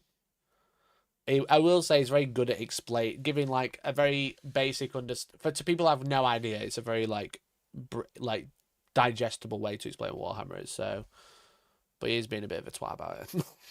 Rounds, and each player has a turn in those rounds. There's a command phase, which is kind of where you would make decisions or have abilities. Then we start moving models. I had this floating drone. During the movement phase, I'm allowed to move him, however many inches he can move. Then we move on to the shooting. And then there's what's called a charge phase. And then we actually do the fighting in the fight phase. Another big... Typical Death Guard player. Being really casual. Yeah, we move. We do our abilities, which we have all of them because we play Death Guard. We do our movement, which is extremely high, even though it's supposed to be a slow army. And some units don't even move. They can land anywhere on the board and sometimes even closer than everyone else. Then we shoot, and we shoot really good because we're a busted army. And then we charge and fight in the fight phase because we're really good at fighting army. And then we win the game. If you got all that bit, you know what I mean? If you got that bit. For a Death Guard player, looks like his special hygiene is good form. That's true. That's very true. What's called a charge phase, and then we actually do the fighting in the fight phase. Another big part of the appeal of the game is the deep lore that's been developed over 40 plus years. Originally, Warhammer 40k and Warhammer Fantasy Battle were satirical, progressive, and punk. In the grim darkness of the far future, there is only war. The Imperium of Man has sort of fallen into decay and corruption. The game was born partially from a hatred of the Thatcher government, with the creators not afraid to take jabs at the future owner of Britain's favorite public restroom. Goblins in the game carried banners with Thatcher's face on them titled Maggie's Death Banner, and an evil empress was named Magritta. The game's space marines were overtly fascist. I wonder if I'll mention Gaskell Thraka. Because I've not heard the other one. I've not heard the Marguerite. But Gaskell Thraka is obviously the oldest, most obvious one people know. You know? Only existing to wage war. But as the game's popularity grew, so did its caution. It slowly lost its overly satirical edge in favor of a more palatable game, albeit one with a vastly expanded lore. In 1991, control of the company... I will say that, like, Games Workshop are still extremely progressive, which is obviously great for something that's can be taken so blatantly wrong by people. They definitely made a big cock up 3 years ago with the Horus Heresy rulebook. They made a big cock up with the Horus Heresy rulebook where it said like you need to be biologically male to be a space marine and everyone else is fucking shit. But they've actually like in the most recent rulebook they've actually removed all of like the transphobic language. There is no better term for it. They removed all the quite transphobic language from it and just made it relatively gender neutral. Obviously the whole point of like, well, not obviously the whole point, like Space Marines and like Brotherhood and all this shit is like part of the core storytelling, for better or for worse. That's a different conversation. But like the way that they use their language is they've definitely like saw what they printed in that rulebook 3 years ago and definitely like went back and just went, yeah, this is not it, lads. You know what I mean? So like, whilst they're not going, yeah, everybody's a female space marine, which, you know, I reckon that will probably happen one day, but maybe not today. Like the way that they are pretty consistent in changing things when things do go wrong is pretty good. You know what I mean? They're still progressive, but less punk than they were. Yeah, definitely. The core morals are the same, but the way they're a much larger company now and a publicly traded company, so they're obviously what people in the workplace might think. They have shareholders to keep pleased. You know what I mean? So yeah. Whilst I don't agree with that, obviously, it's out of their hands. When it was a smaller private company, fucking saying death to Margaret Thatcher or whatever is like whatever. You know what I mean? It is whatever at that point. Whereas now it's a public company. So So these are the cells are transgender, being that basically have every concept of gender removed from them to become a perfect soldier. Socially, they have no functional gender role in the Imperium. No, I totally agree. But yeah, the language that we used in the old rulebook was very like quite transphobic, or like the language was shared. The language they used was shared with like transphobia, whereas now they've kind of got rid of it, which is good. So. They also get loads of tax breaks from the government for saying the UK, so best not to ruffle feathers. Also very true. Very, very true. And he moved to Tom Kirby, who had joined the company as general manager in 1986. He opted Sorry for like pausing. This guy has like no pauses in his points, so it's hard to like pause the video and then continue again. So I keep rewinding just so when I edit this into a video, it's easy to like have the break points. So... Unfortunately, weirdos have strong feelings about Marines being all male. Thankfully, they made sure to make it apparent that Stormcast didn't go down the same path. Yeah, exactly, which is super cool. So I think you will see like a slow change with Space Marines and being all bros. But like, I think they're like, because the fact, which, you know, like, it'd be nice if it was tomorrow. You know what I mean? But like, because the fact that 40k is their breadwinner, it is the thing that makes them money, they're taking it slow. Which I'd rather them taking it slow in the right direction than do nothing at all. You know what I mean? So, all space users are transhuman. Yeah, literally. I feel like it's only a matter of time in Marines. Look at Custodes. No, exactly. I like Custodes was like definitely like a like a considered way to do it. I think. You know what I mean? It's like. They're basically Space Marines. They're not Space Marines. But, like, you know. Do we need female Marines, though? Like, is there representation of the game why specifically need Lady Marines? No, but I think it's not that people want female Space Marines. It's that we don't want the Space Marines to be an all-boys club, you know what I mean? You don't want to be like, no girls allowed. That's the whole point. When they are the thing, they get shown off the most, you know what I mean? They are on every cover, whenever it's mentioned outside of actual Warhammer 40k games, whenever Warhammer's mentioned, it's a Space Marine, you know what I mean? And once upon a time, let's be honest, it used to be a white Space Marine, you know? A white man in armour. That's all it was. Slowly changing in the right direction, slowly but surely, you know what I mean? So... And then obviously every time someone goes like, no, there's no bros and sisters, but you can actually make a full 2,000 point sister of battle army, which is not a main focus for Games Workshop, but you can make a full 2,000 point sister army with all dudes. You know what I mean? You don't actually need in an Adeptus Sororitas army, like you can put like an army on the table with no women in it, you know. And it's not about like, oh well, we all need Lady Space Marines or whatever. It's about when they are the thing that are used to market Games Workshop as a whole, because it's their strongest IP, is a Space Marine. Having it as a white dude looks weird. You know what I mean? So,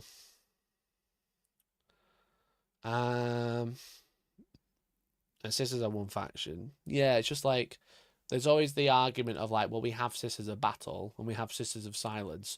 One of their factions isn't allowed to talk, which is not a good look, you know.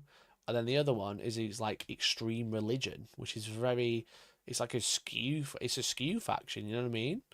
Whereas with like the Space Marine is the IP, you know what I mean? It's the IP of Warhammer. It is what represents Warhammer. It's a hammer and a Space Marine. Everything else is like in addition. That makes sense?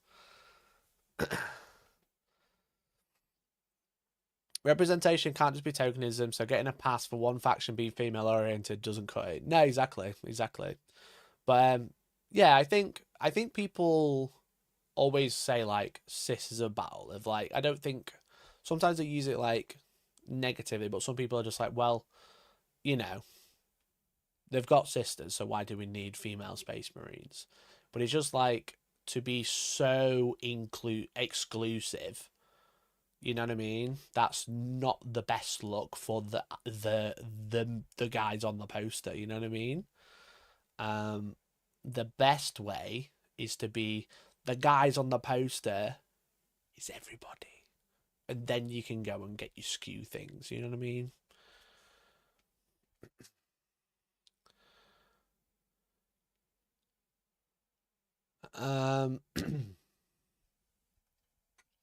Female guard seems more believable. Don't forget this game's made up, bro.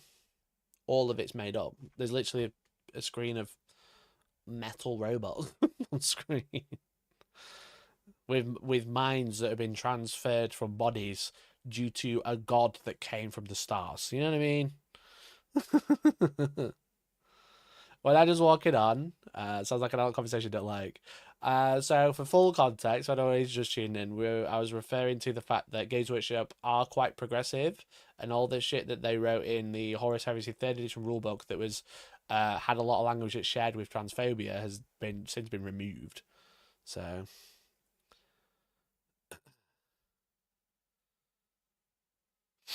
So realistic, we shouldn't have done Lady Stodies. We should have left that as the Boys Club and have Marines opposed to faction be the Everyone faction. No, I think they're more wanting to just move everyone to the Everyone faction, you know what I mean? I think that's kind of like more the plan.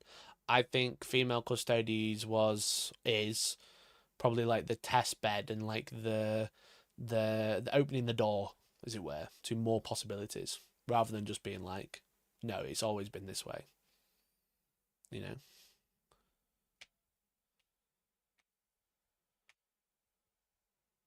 It just seems so hard to believe that this genetically altered superhuman in a walking tank worth of armor that has like, you know, the countless of organs replaced and everything changed up about them might be a woman. That is pretty unbelievable. Yeah, let's be honest. They didn't write with Songcash as any humans whose way they can become one. Yeah, exactly.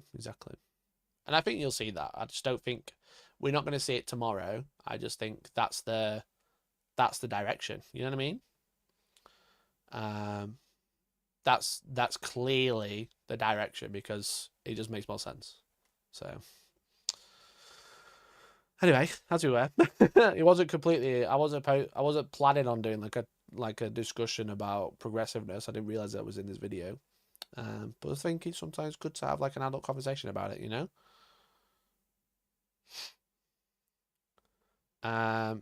Seems to me everyone with a problem with this needs to take a step back and think about why it's important to them they are not female. Yeah, I think a lot of that is like, I think a lot of people's unconscious bias comes through quite a lot when it's about this, when it's like, why do we need this? And it's like, if you're a white guy like me, you know what I mean? Maybe you don't realize why we need it. I try and understand why like a female space marine might be important to someone, you know, but I'm just a white dude hoping for the best, you know what I mean?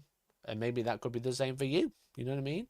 And maybe you're like a woman, maybe you're a person of color or whatever, who is like, no, we don't need female space marines. I just like the space marines. But it's like, someone else might not, you know what I mean? So, I think it's an unfortunate missed opportunity narratively that they didn't roll it out with Primaris, given that it's a more refined and perfected gene treatment process. I think that would have been like a really great time to do it. That like narratively really great time. But yeah, I don't know. It's like they kind of moved away from a lot of the gendered language. But then in like Heresy, felt like either had a copy and paste or a blip, you know what I mean? Kind of, especially because they've gone back and rewritten it. Definitely feels like a bit of a blip, you know. So, but yeah, I can understand. Or I think I understand why it's like a very slow. That's a very slow path, you know. So we'll see. Because there's always been the argument as well is, oh, they did it once before and it didn't sell, and it's like they did it once before and they weren't selling much because it was the 80s and it wasn't that popular. Whereas now it's quite popular. So, but yeah, anyway, let's go back to the point. Back on track, baby. To be fair, it's also a problem of corporate GDP deciding to make eugenic super soldiers the poster boys of the game instead of highlighting the parody of fascists they are meant to be. Yeah, it's true. Appreciate you as always for having such an even-handed approach to this kind of topic, Mikey. Well, I appreciate you listening, you know what I mean? And but also in that same comment, if I ever say something that is not even-handed or is like completely wrong, I'm also happy to be proven wrong. you know, or told that I'm wrong and explained why. I'd rather someone come in and be like, yo, Mikey, that's wrong because of XYZ. You know what I mean? I'm just always, I think, I just like living in a world where everyone gets on, you know what I mean? And that's what I hope for. So, Mikey, you're always wrong. Okay, mate. Vastly expanded lore. In 1991, control of the company moved to Tom Kirby, who had joined the company as general manager in 1986. He opted to pivot entirely to Warhammer and aimed to broaden the game's customer base. In 1994, Kirby took the company public, and barring a few dips here and there, kept the company steadily growing for the next 20 years. But in 2013, everything changed. In the last 2 years of his tenure as CEO, Kirby launched the Great Master Plan, an initiative to... I don't know what this is. I'm actually really excited now. I'm excited. What's the Great Master Plan? Age of Sigmar. It's Age of Sigmar, isn't it? Cut costs and increase efficiency. Store staff was cut down, product lines that weren't selling well were axed, and an online store was launched. The plan worked. Oh dear. I thought it was really cool and exciting. It's like, no, sack everybody, fuck them off. Oh dear. Oh no, the master plan is sack everybody. No, surprise, it's capitalism. No, not again. Not again. Oh, we were so close to greatness. Anyway. The Great Master Plan was capitalism. Please, no. No. How could you? Also, great imagery. I love this. Like making it like a tabletop. Love that. And Games Workshop's stock has continued to skyrocket the last 12 years, growing from around $10 a share in 2012 to over $200 a share today. In addition, they're now operating over 500 stores worldwide, which all sell Warhammer figurines, host games and events, and serve as local hubs for the Warhammer community. And they've done it all while running almost zero traditional ad campaigns, relying instead on their physical retail presence and word of mouth to spread. To put their explosive growth into context, let's compare Warhammer to a... Is it quite interesting, but he's not mentioned COVID, wasn't it? One bit. They were doing really well, but COVID was here. I guess it's simplified. That's the pandemic, right? Rocket the last. Is that even right? Because it was 2020 went up, right?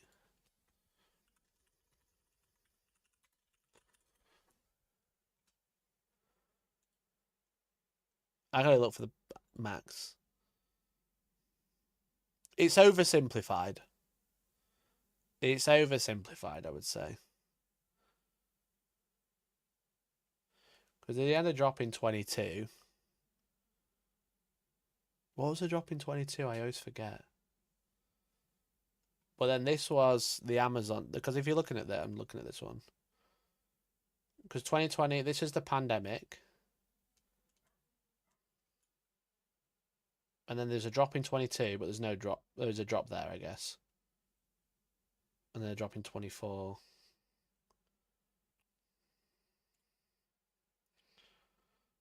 Into the one place that hasn't been ruined by capitalism.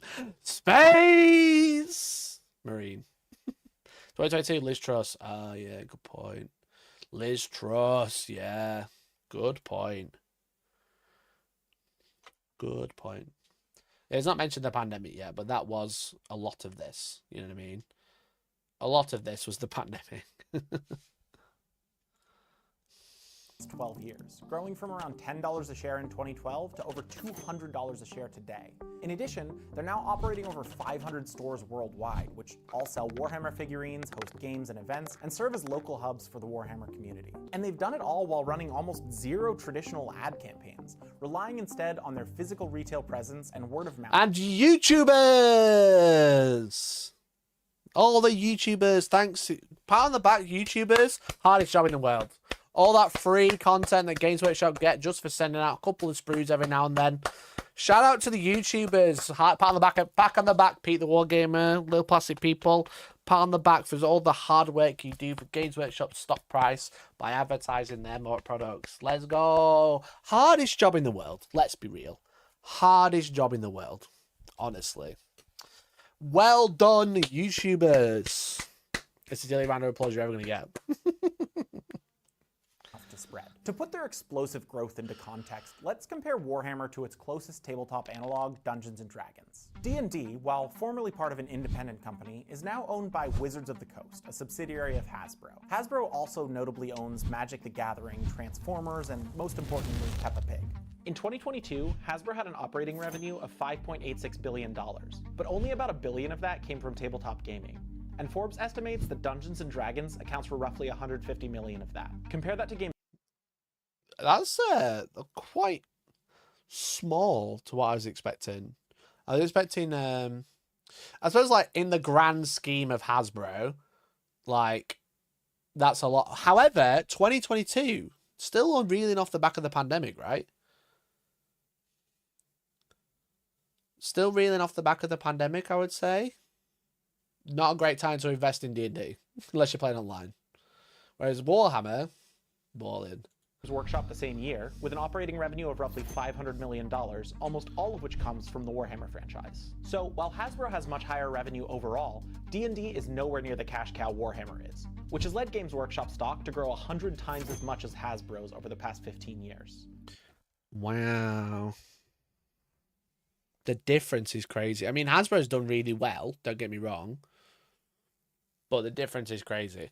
Remember, everyone talks about, like, Hasbro buying Games Workshop, and it's like, eventually, they're not going to be able to afford it. You know what I mean? You know what I mean? They're like, everyone is always like, Games Workshop have been lining up to be bought out by Hasbro. That's probably true maybe 10, 20 years ago, but now I don't think Hasbro could even take it on the chin. You know what I mean? Games Workshop really saw that COVID hobby bump and then never reverted to pre-COVID. Yeah, exactly. Exactly. They've just only been growing. They had, like, COVID, Liz Truss, Space Marine 2. It's been just, like, a real winner, you know what I mean? It's been, like, a real money spinner for him. GW being on the top end of the FTSE 100 just shows you how cooked the UK economy is. Is Games Workshop being on the top of the FTSE 100 a recession indicator? Do you know what I mean? There's all the things that like recession indicator, like people using Klarna to buy burritos. That's a recession indicator. Is Games Workshop being the top, one of the best companies in the country, a recession indicator? You see that Critical Role's new campaign is going to not be using D&D. I read that it was using D&D. Am I high? Are they doing like a new system? Are they maybe using their own system? Maybe? I can't remember what I read now. It was a while ago. Games Workshop is worth about half of Hasbro. Yeah, they can't buy anymore, can they? Let's be honest. If Hasbro bought GW, I'd be visiting their HQ in a very special vest. Feds, I've caught him. Feds, caught him. Caught. Get him. Pinkertons, go. In Minecraft. Okay, cool. Thank you. Felix Mute, thanks for saying that. I was very scared for a moment. I thought you meant IRL, but now you said it's in Minecraft. Thank God.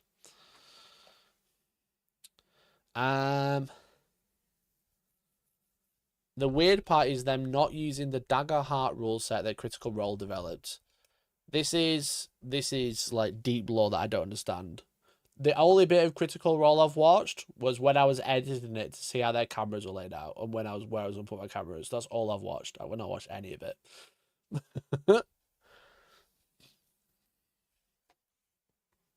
Nerds popping up the footsie. What's next? Funko Pop's breaking top 100. No, it's the 24-carat Labubu. Let's be honest. It's the Labubu that's going to hold it up next.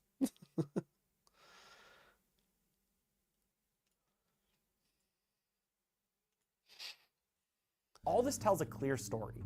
Wizards of the Coast isn't really growing, and Games Workshop is catching up fast. And all of that with a far smaller player base. It's bro, what if Games Workshop bought Hasbro? That'd be so funny.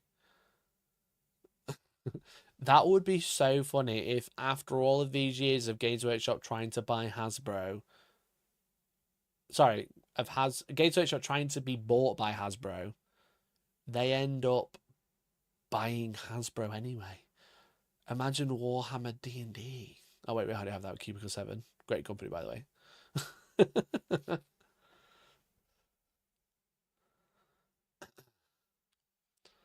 Wizard of the Coast was Magic the Gathering, right? That shit's popping off. Yeah, it's obviously Wizard of the Coast own Magic, yeah.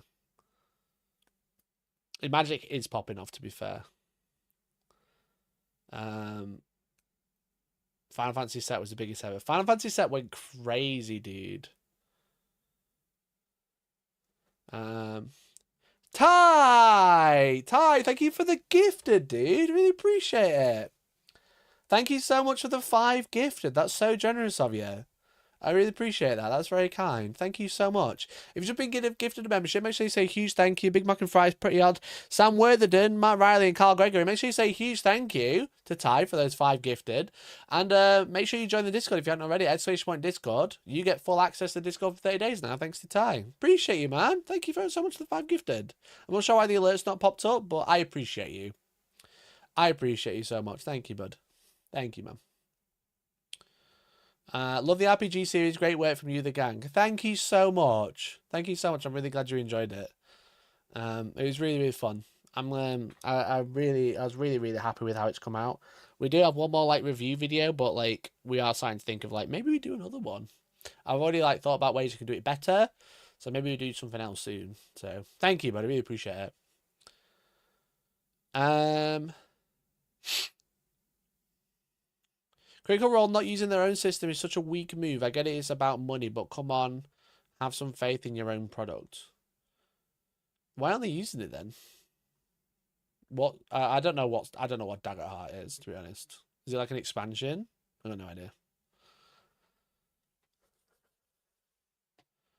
I'm more excited about Brennan taking over the DMC. Big Dimension 20 fan. Yeah, I think that's the big news, right? Is Matt Mercer is taking a step back from DMing and being a player, which I think is good for him, to be fair.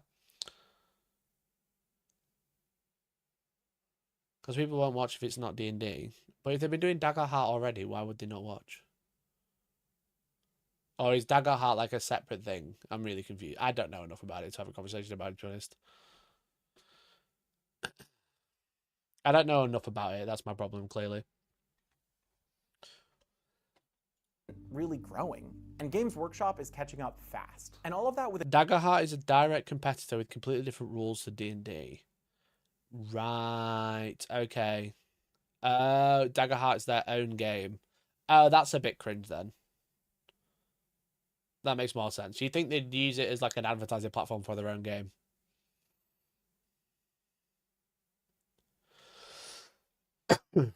Okay, makes more sense. Yeah, that seems weird.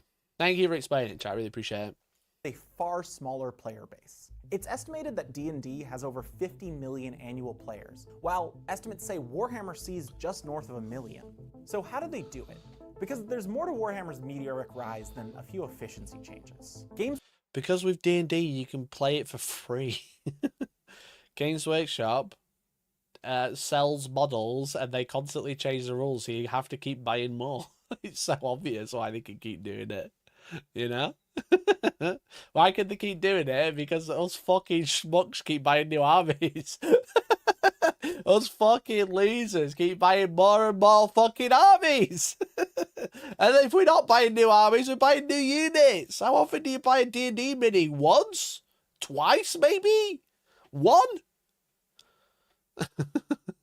Workshop deliberately chose to adopt a strategy of slow customer growth, focusing on gameplay, community, creativity, and storytelling. Everything that makes Warhammer Warhammer is monetizable. I mean, they want you to buy not only the model, but they want you to buy their paints, they want you to buy their brushes, they want you to buy their glue, etc. The Warhammer retail locations, like the one I went to earlier, serve as hubs for a Warhammer community, hosting regular game nights and painting events. Enhance.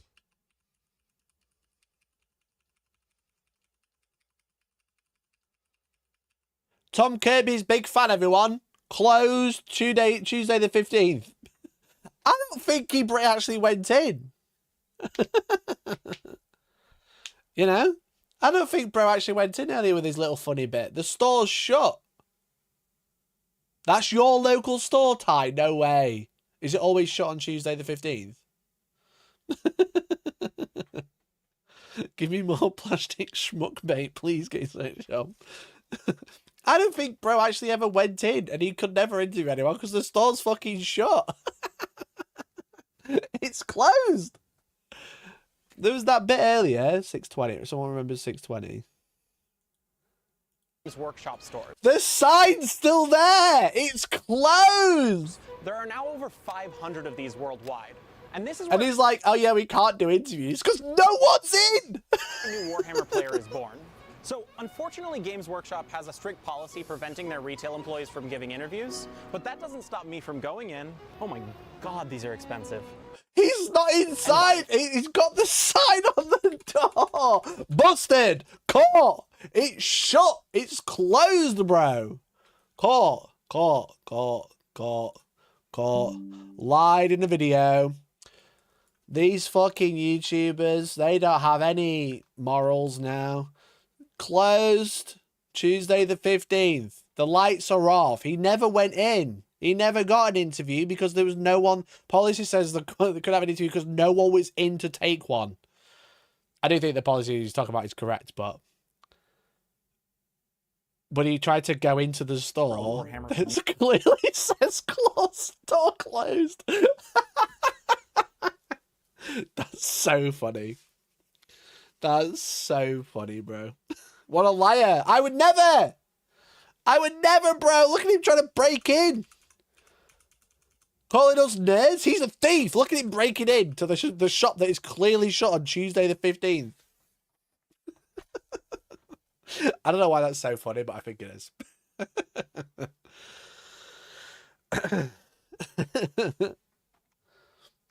Caught. Report for spreading misinformation. Yeah. Chat, if I'd not watched this video, you would have believed it. Now, what else is he lying about? What else is he lying about? 83rd store in the world, cringe. Yeah, that is pretty cringe, to be honest. That's like Americans celebrating their history when it's been about 25 minutes since they opened it up.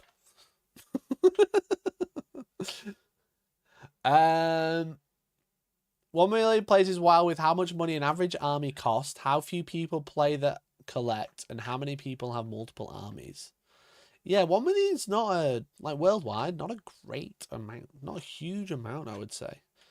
I mean, it's good, it's a lot, but it's not like crazy. I suppose it is a bit crazy. That is a lot of Warhammer players. But what constitutes a player, you know what I mean? Like, where did they get that number from?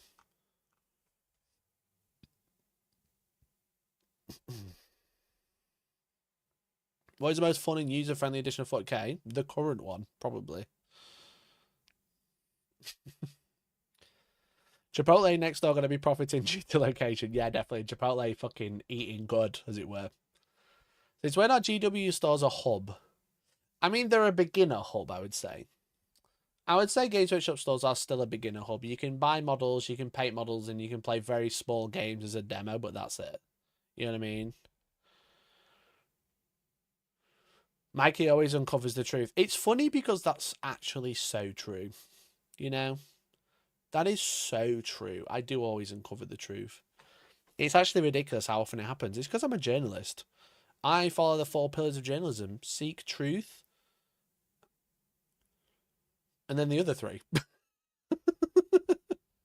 Hosting regular game nights and painting events, and having a physical meeting space that helps create and maintain loyalty. The stores also sell everything you need to get started and keep playing. Minis, game maps, paints, brushes, story modules, etc. It's a completely different experience than other tabletop war games like Star Wars Legion, Infinity, and Bolt Action, all of which might find disparate events at independent game stores, but none of which have a hub around which the whole game is centered. I did a painting class, and I had fun, but I was told I wasn't allowed to film anything, and we'll get back to that. I was, however, able to go to Carcosa Club, a tabletop gaming co-op in Greenpoint, Brooklyn, where I was met with a passionate and friendly community. The love for the game is clear, and you can see why players have found a sense of community here and at the Warhammer store. This is their sanctuary. And Games Workshop knows that, which is why it works so hard to cultivate that kind of experience for fans, constantly iterating on game mechanics and releasing new content. There are limited edition. That's the thing with GW. It's like a a lot of people are currently saying now that like a Warhammer shop isn't a hub, but Games Workshop are very good and proven to be very good as a recruitment. They get people in because now it's called Warhammer. It's not called Games Workshop. It's called the Warhammer Shop, which is obviously something we've talked about on the channel before and in previous videos, where it's like the branding for Warhammer is the thing you go buy. Games Workshop's the company that runs it. Like he's going to be the one to release the Epstein list. True.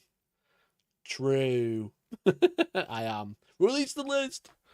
Yeah, Games Workshop stores, Warhammer shops are very good hubs to recruit players into the system, you know?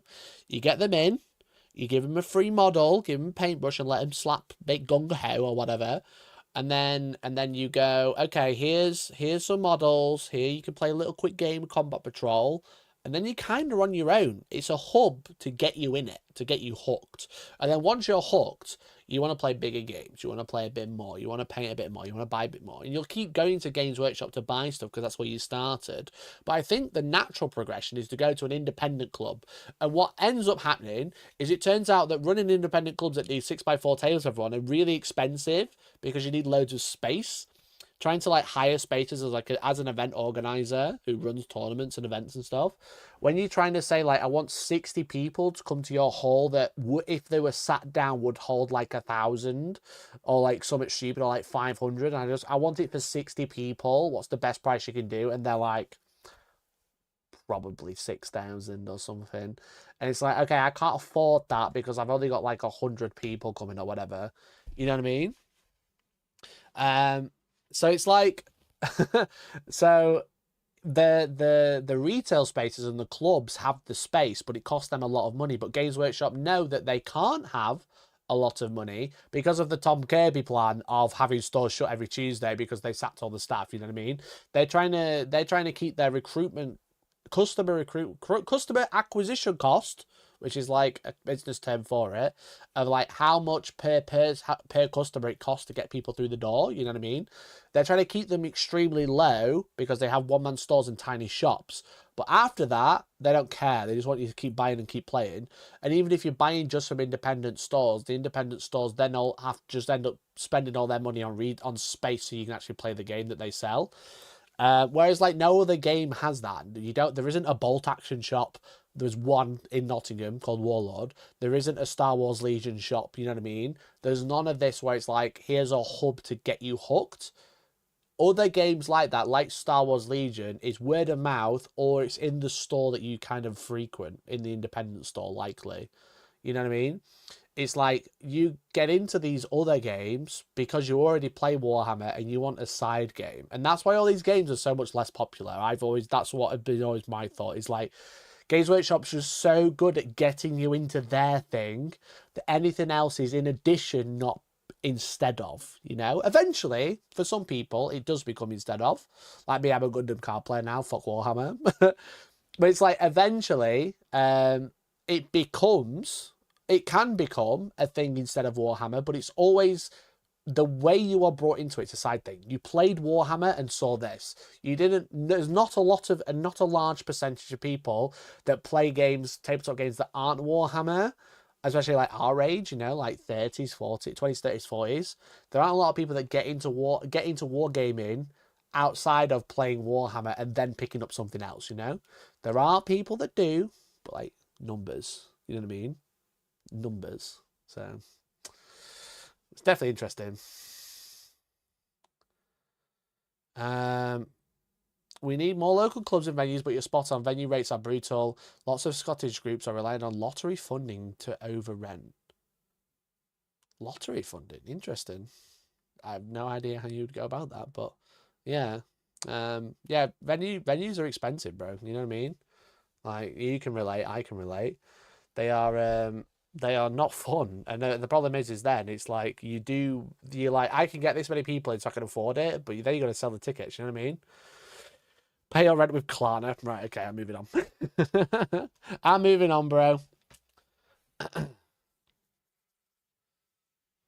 Anyway.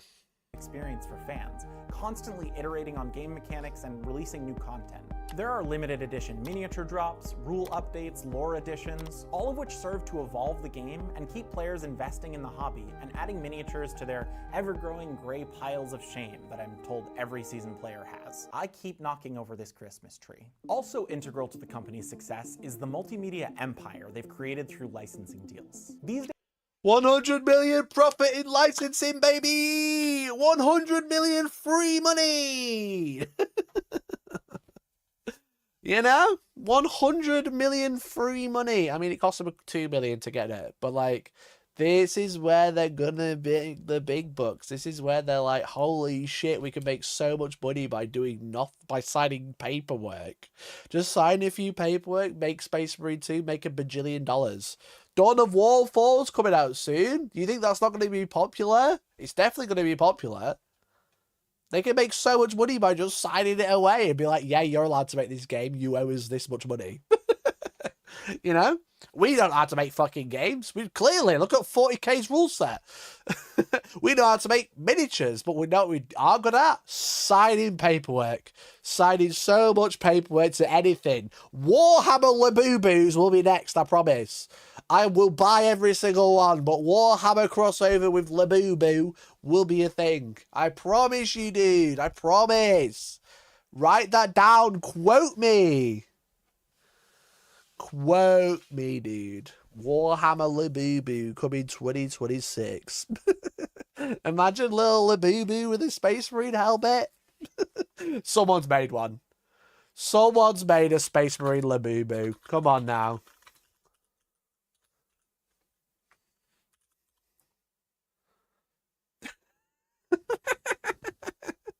Ultra Labooboo! Let's go! There he is! It is always going to happen. It's already real. Oh, it's a custom one. I mean, it's halfway there, you know what I mean? Give it a backpack and a powerfish, you're right there. Backpack and a powerfish, you're right there. It's not really Space Marines, it's just painted blue. Any more? Any more? There is a... Oh. I mean, that's closer. That's closer. That's almost a Space Marine Labooboo.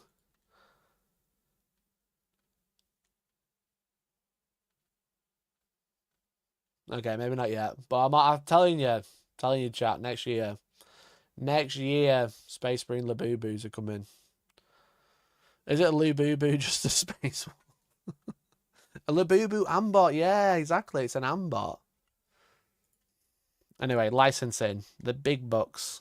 This Christmas tree. Also integral to the company's success is the multimedia empire they've created through licensing deals. These days, you don't have to even play the tabletop game to be a fan of Warhammer. 89 video games, 400 books, an animated series. 89! 89 games! How many of them are mobile games? Let's be honest. Chat, should I stream? I beat every single Warhammer game. Stream ends when I beat every single Warhammer game. No. No. 20,000 members. 20,000 members. I'll do it. Can we fact check that one? How many results? 496 results relating to Warhammer. That's just relating to Warhammer on Steam. I mean, all of these are can I exclude DLC?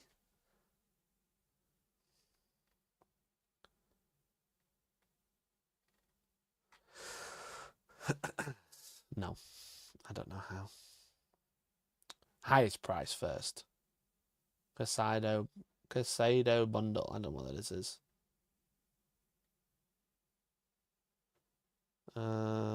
Let me just Google every Warhammer video game. List of Games Workshop games. It doesn't say how many. There's quite a few though.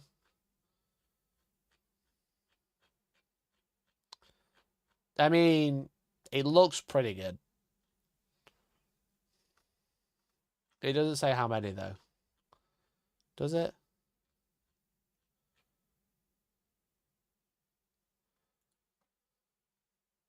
Chat, does anyone want to count? 1, 2, 3. Oh, it's just Games Workshop.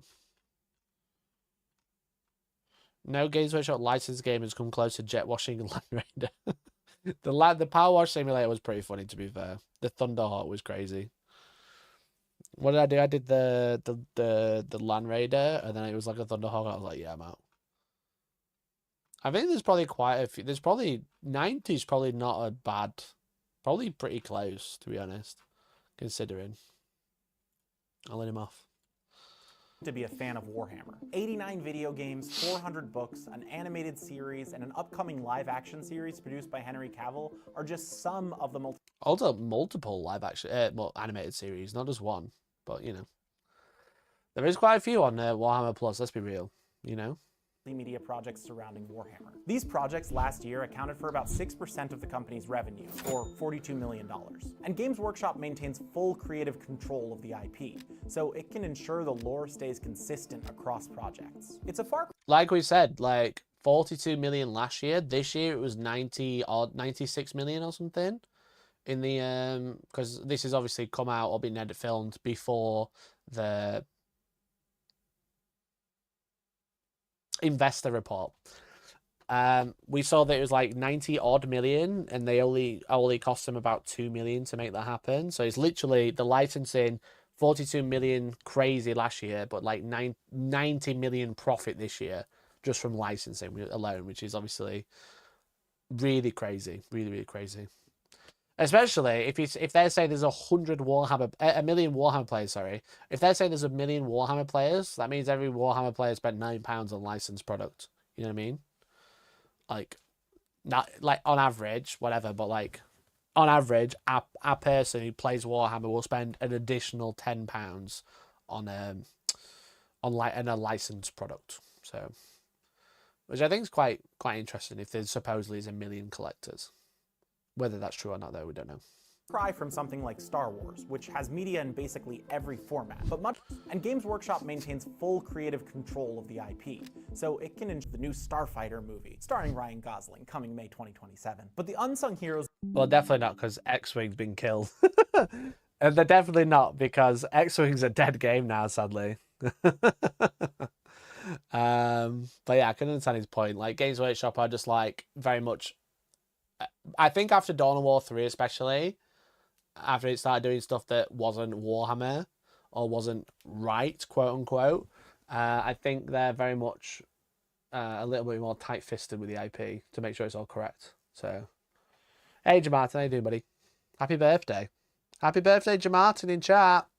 ...of the Warhammer multimedia empire are actually the fan creations. Let me tie directly in with the new Starfighter movie, starring Ryan Gosling, coming May 2027. But the unsung heroes of the Warhammer... There are a lot of non-Warhammer players that buy the licensed products. I spent a shitload on Total War, Warhammer, and DLCs while ever playing or buying Warhammer. Yeah, that's very true. Yeah, if I say like on average £10, but it's like there's loads of people who... Yeah, it depends what you deems a collector or a player. If someone who only buys licensed stuff, you know. But like, yeah, I don't know. It's just interesting to think an extra tenner can be milked out of you for like just through licensing. That's the way I was thinking it. Starfighter movie, starring Ryan Gosling, coming May 2027. But the unsung heroes of the Warhammer multimedia empire are actually the fan creations. Let me tell you a little story. I'd known of Warhammer since I wandered into a Games Workshop in Cardiff in 2013. But the first time I ever became interested in the lore was in 2018, when a fan animation called Astartes hit YouTube. It was a short CG animation, the creation of one man, Sayama Pedersen. It told the story of a group of space marines boarding an alien vessel in search of something. The story... This was...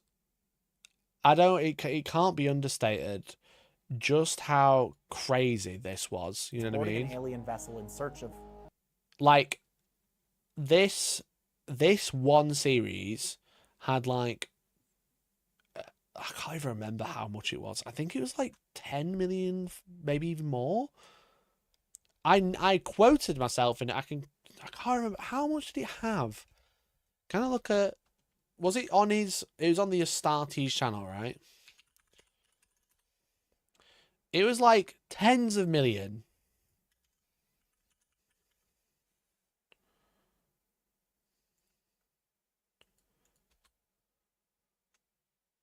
I don't think he's even got a YouTube channel anymore.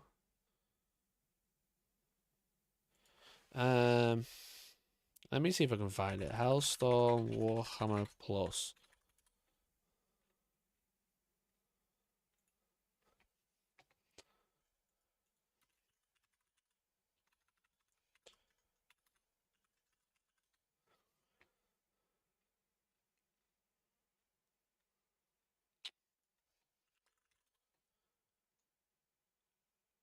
I made a video ages ago where I quote, I had the number.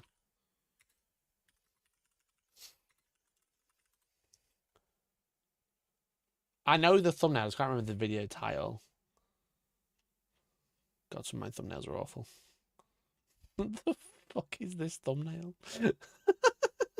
What is this thumbnail, bro? I can think it was like when Warhammer Plus was first coming out. But that was like 5 years ago, so I can't be asked to scroll through my actual profile, but it's not showing up. It's definitely not showing up. It was like tens of million, I think. I think it was like, I can't remember. It was definitely millions. It was a hell of a lot. Astartes had millions and millions of views on YouTube. And that was a huge recruiter where everybody was like reacting to it and also getting millions of views.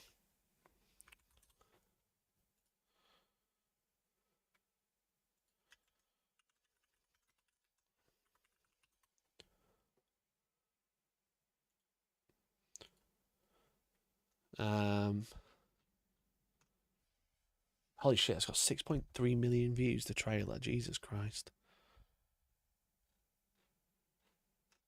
Like, VFX Artists React, 4.5 million views to Astartes. Astartes 1 to 5. A re-upload? A re-upload has 4 million views. That's not even his content. He just re-uploaded it. 4 million views. Oh, that's his channel name. Digital Bones. Digital Bones Animation. Now I might be able to find it. Social Baldy.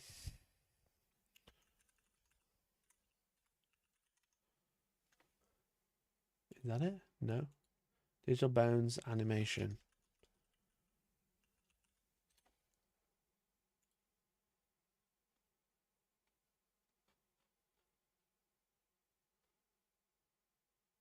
Oh, can you not change it? Oh, you used to be able to roll back the entire channel. No, you can't. I remember seeing the dip. That's why I remember it. The Digital Bounty is a new account. I don't think so. It's got 806,000 subscribers with 2 videos. I think this is his old channel. A rebranding of the Astartes channel. No, the videos came down, but not the channel. That's how I was looking, because Social Blade, it normally shows you... It looks like it's changed. It used to show you, like, the entire history. Can you go detailed? No. Yeah, it used to be able to show you everything.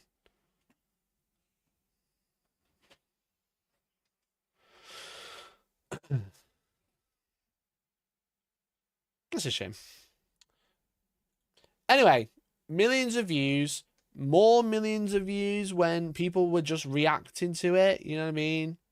Like just reacting to Astartes, getting millions of views. Like talking about Astartes, getting millions of views. Even people like fucking, I don't like him, but Asmongold, just fucking talking about Warhammer is fucking annoying because he's a horrible person. But obviously just getting loads and loads of people through the door, you know what I mean? For better or for worse. Filmmaker React 1.6 million. You can just see like how much like fucking money it was, you know what I mean, in terms of like views. And then Games Workshop bought it up and put it on the Warhammer community website. I think that's the only way you can watch it now. Like officially, obviously someone is having fun because they got 4 million views on a re-upload. But like wasn't it like on here or something? Animations. And it's like back here. You can't even watch it on here. How do you even watch it anymore?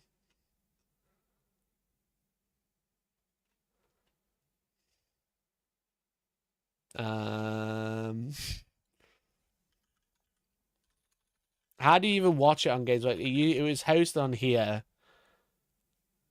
Astartes 2. Where does it say to watch Astartes 1? In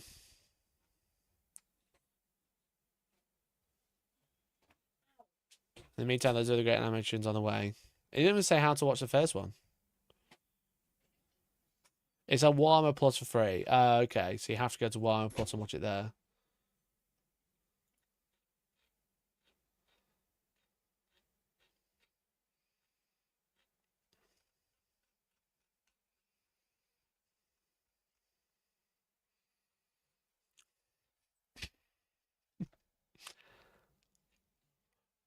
One of the biggest things to bring people into Warhammer, and I don't even know how to watch it. You know? I don't even know how to watch it.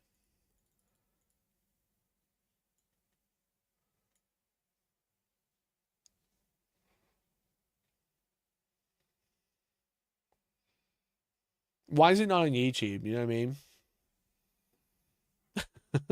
Wrong website. What do you mean wrong website? I'm on warhammerplus.com.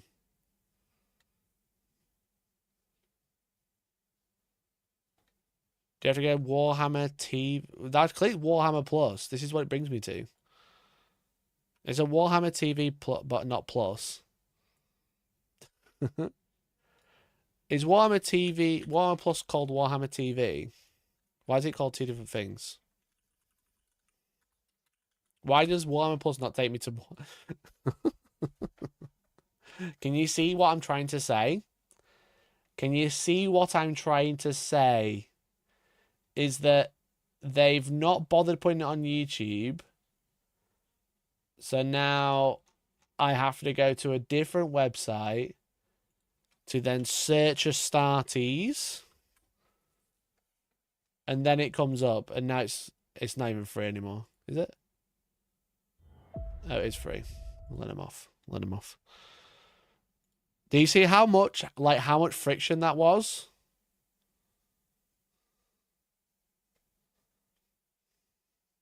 Do you see how much friction that was? Whereas like if it was on YouTube, you know, some cunts getting 4 million. Oh, not that. Some cunts getting 4 million views from just fucking re-uploading it. Stop searching Astartes too. Just search Astartes.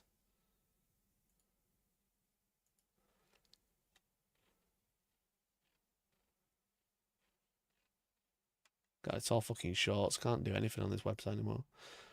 4,650,000. This guy watching it for 1 million. Chat, shall I react to Astartes? Shall I just react to Astartes and get 1 million views? Fucking hell. What a twat. Why Space Marine 2 failed? It's literally the best selling Warhammer game ever. Alright, bro. Keep crying in the corner. Snowflake. Passive income. Yeah, literally. I reacted to Space Marine Astartes. I reacted to the best animation ever. Astartes reaction. No commentary. It's fucking dumb. Absolutely dumb, bro. But yeah, they just took it down. They didn't bother like putting it back on the website, put it on YouTube, anything like that. I would have just re-uploaded it to YouTube. They would have got 6 million views. So when I got way more people into the game, it'd be a lot easier. It'd be no friction to watch it, and also make loads of money off it from ad revenue. So anyway, where were we? So yeah, Astartes, like as I said, can't be understated. Did fucking numbers, bro. Did absolute numbers. Or was in 2018 when a fan animation called Astartes hit YouTube. It was a short CG animation, the creation of one man, Sayama Pedersen. It told the story of a group of space marines boarding an alien vessel in search of something.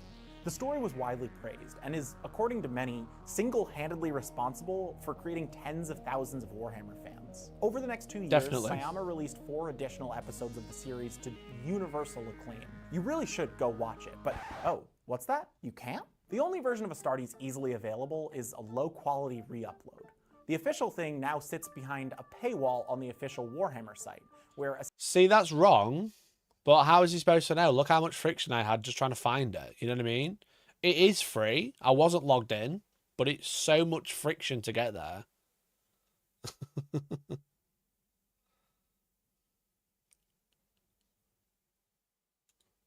version of Astartes easily available is a low-quality re-upload. The official thing now sits behind a paywall on the official Warhammer site, where a sequel to the series is promised in 2026. Over the years, Games Workshop has tightened its grip on fan creations, issuing takedown requests and copyright claims. The company took it a step further last year, releasing a set of regulations that completely bans unauthorized fan creations, all in the name of protecting the IP. In 2021, it launched... Yeah, the thing is with it is this line was awful. There's like...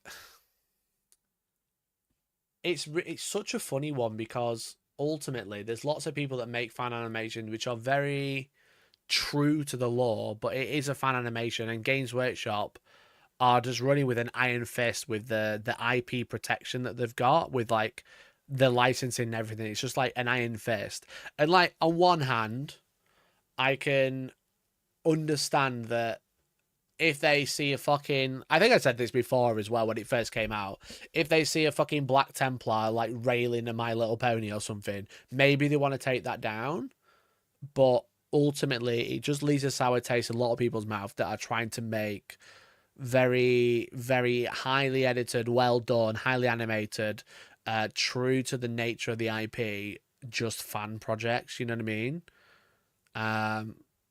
But they make their own thing, right? And it's like, that's the reason for this line. I think this was probably one of those instances where they came up with an idea and then one of the old guard, one of the old men at the top in a suit put this rule in, and it got bounced backwards and forwards so much that they just couldn't be bothered to try and deal with it. They just wanted to put it forwards. Because it is such a anti-fandom ruling and anti-fandom way to run the company, in my opinion. But I can also, well, I think I can theorize that I think stuff like that was like, if there's something that's completely against the IP that puts it in a bad light, we need a way to remove it. You know what I mean? You go into a store and ask for this specific thing you saw from a fan animation. The clerk is like, yeah, we didn't make that and you can't buy it. And they walk out without a sale. I think that might be a little bit far-fetched. I just think it's more like about protecting it as like, yeah, like sexually graphic or just with crazy shit. You know what I mean? Is what I would think anyway. But maybe I'm wrong. Bans unauthorized fan creations, all in the name of protecting the IP. In 2021, it launched Warhammer Plus, a subscription service hosting animations, fan art, painting tutorials, and more. To me, and many Warhammer fans, this reads as an attempt to control fan fiction, which sort of flies in the face of the point of fan fiction. In making this video, I called my local Warhammer store to request an interview and was met with a resounding no. I was, however, given an email address, press@gwplc.com, to which I sent this email, explaining I was producing a video about the game and would love some input from them. This is the response I got. Hello. We do not do interviews, nor do we talk to the press. Why do they even have a press email then? Games Workshop seems... The press email is to contact YouTubers. But only to promote the product, you know what I mean? They do not and will not, like, they never, ever, ever want to be like quotable, you know? Something you'll realize like about Games Workshop is that they never make statements really, like hardly ever. The main two statements that we've had in the past few years is the one about you will not be missed, you know, and the one about sacking the Ukrainian translating company. Games Workshop do not do public statements hardly ever. You know, they do Warhammer Community. That's their official outpiece or like mouthpiece of like things that are happening, but they don't really do like public statements to press or anything like that. Whenever I personally work with them, I'm not like allowed to quote them. You know what I mean? I can talk to them and ask them questions, but I'm not allowed to like go, this person said this. You know what I mean? That is just like, nah, none of that.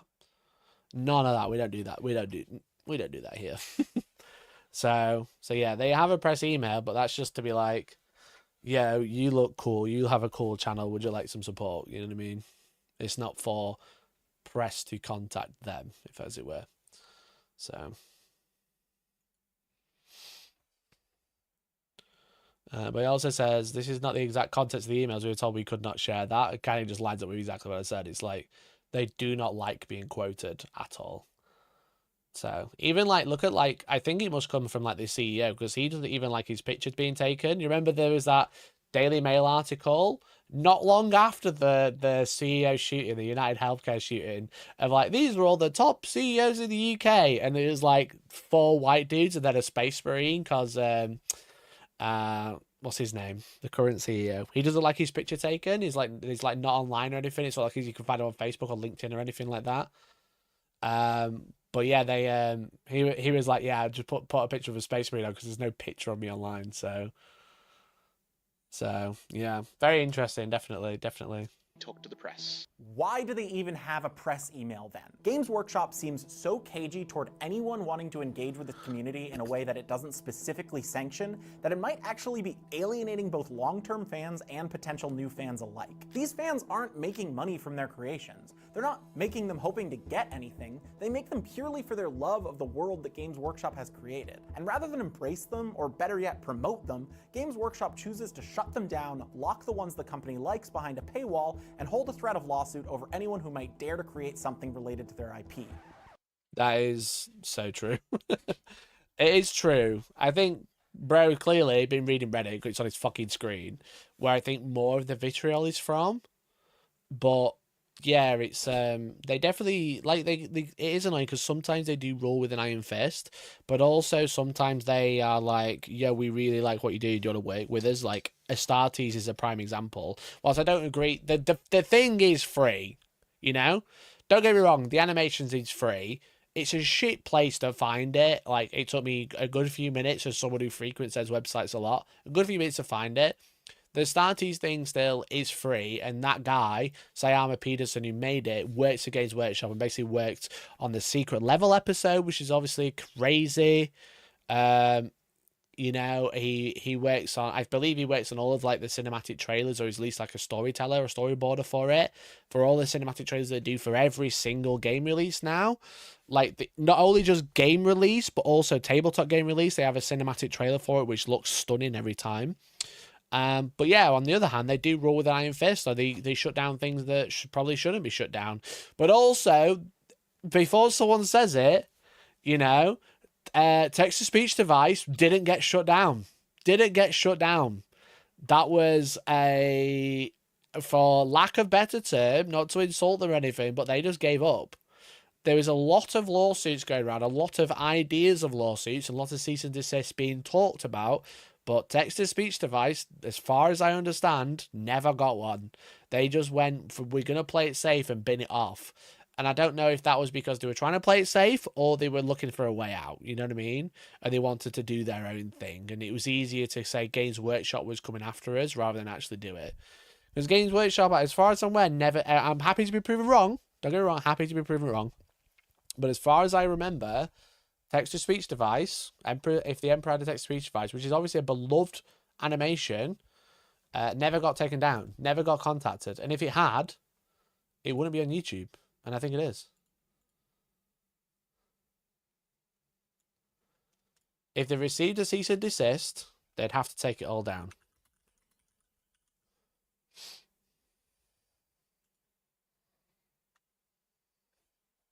And it's clearly still there.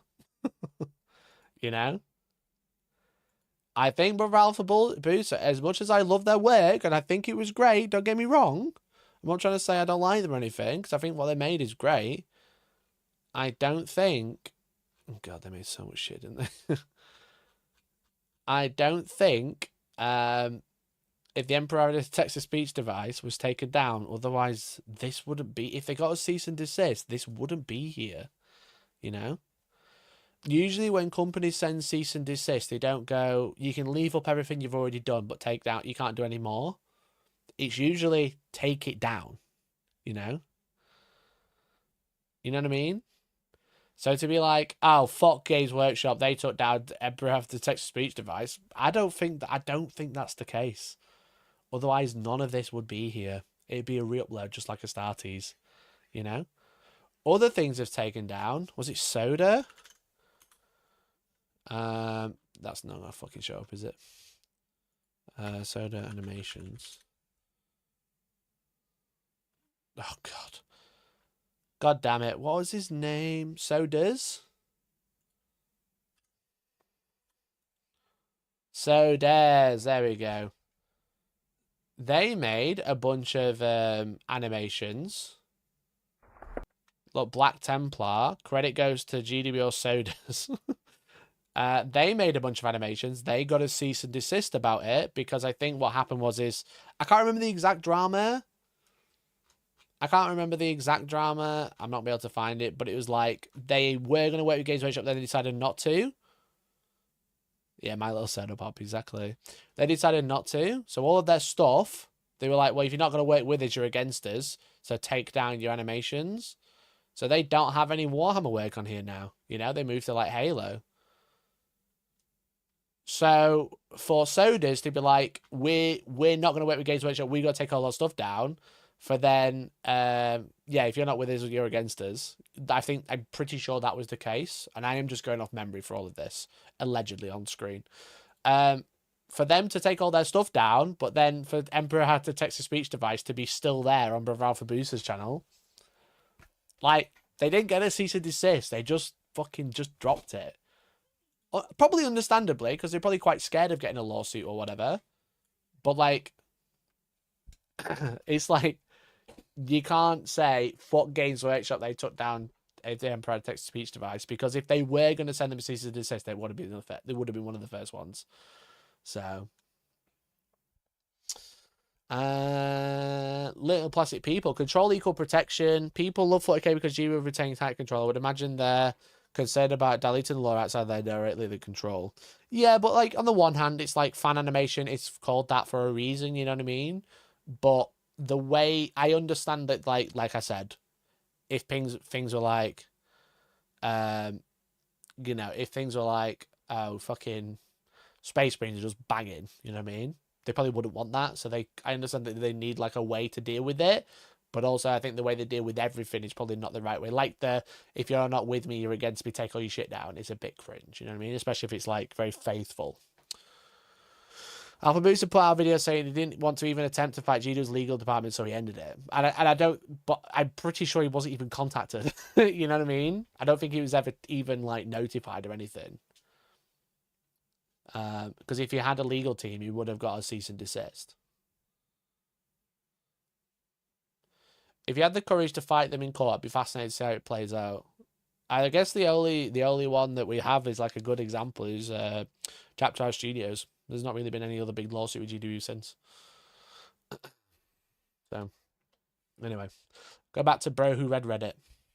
Might dare to create something related to their IP. Please don't sue us. To bring it back to a galaxy far, far away, it's why there are a billion Star Wars fan films, fan fictions, fan artworks, and Disney, a famously litigious company, lets it happen, and sometimes even promotes these projects, because it all serves as promotion for their brand. People just want to put their own mark on something they love, and as long as nobody else is trying to sell Star Wars toys, that's okay. As Henry Jenkins said, that's something crucial to hear, that little line there. Because I know someone watching this is going to be like, well, Galactic Armories, can't believe they got taken by Games Workshop for Games Workshop. Star Wars toys, that's okay. As long as you're not selling Star Wars toys, that's okay. And even then they do it, but they get told off. But also, Games Workshop take people down who are selling Games Workshop toys, you know what I mean? 3D printed Games Workshop toys, 3D printed Games Workshop props, etc. You know what I mean? So it's just there. It's definitely interesting. Definitely interesting. People are like, well, Disney don't do anything about it. I mean, if Disney wanted to make full-size adult armor, Galactic Army get another email telling you now. Telling you now, bro. Galactic Army get another email. So Disney are like, we're gonna make some cosplay props. Is trying to sell Star Wars toys, that's okay. As Henry Jenkins said in his 1992 book, Textual Poachers, fanfiction is a way of the culture repairing the damage done in a system where contemporary myths are owned by corporations instead of owned by the folk. In other words, people make fanfiction because they want to tell their stories and they want to see themselves in the media that they love. And Games Workshop hates it. The thing is, I really liked playing Warhammer. Yeah, I can't disagree. It's just the vitriol that it gets is tiresome sometimes, in my opinion, but I can also understand the anger and frustration where it feels like you just can't fuck about with a thing just for fun, you know what I mean? You know, I think that's the ultimate problem, is like, people a lot of the time are just doing it for fun and then still sometimes have problems. But like, Games Workshop aren't taking down pictures, you know?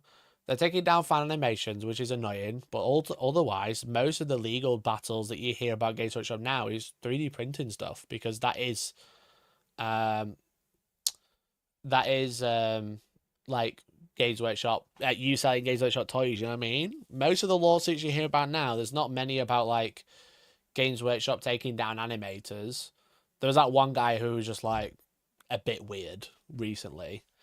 Which I don't really want to get into, but he was a very, very strange. He was just like anti-GW and made 17 different videos saying, I'm done with Warhammer.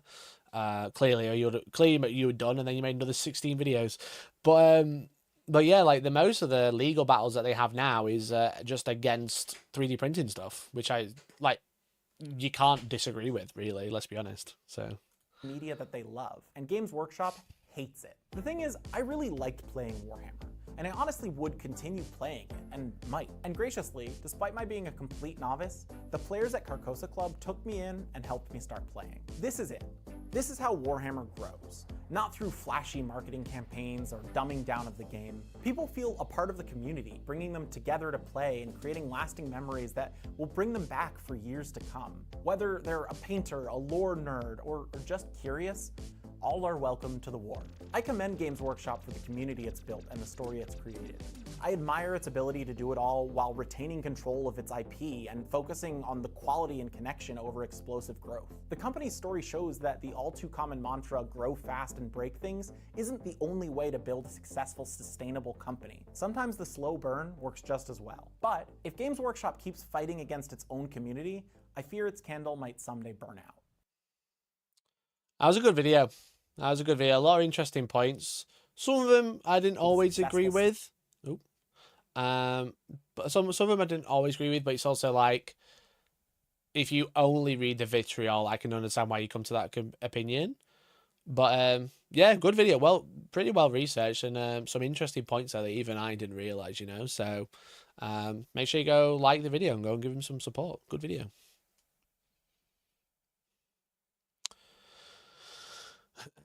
Yeah, they could just re-upload Astartes to YouTube with ads plus to Warhammer Plus added. Yeah, exactly. That's the kind of the point. Is like Astartes is a missed opportunity to have it be on a website which is mostly paywalled, when they could just put it on YouTube and be like, you can get more of this on Warhammer Plus. Senior writer ChatGPT. No, I don't think so. I don't think a lot of I think everything you said was pretty bang on.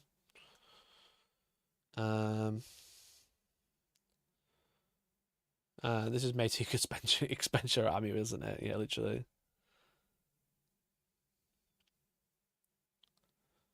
No one hates GW more than someone who buys a new army from GW every year. Yeah, people just like, it's always just fascinating me that people just hate the company, but they continue to play it. And it's just because the IP is so strong, clearly, you know?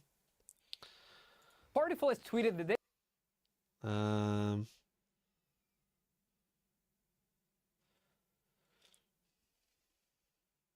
Would you take 50,000 to move here? Where is here? 1 million views. Seems like a good channel. Very good channel, clearly. Shout out to Morning Brew. Yeah. Anyway, Chatterinos. I was planning on playing Dawn of War tonight, but I'm fucking shattered now. I'm bloody shattered now.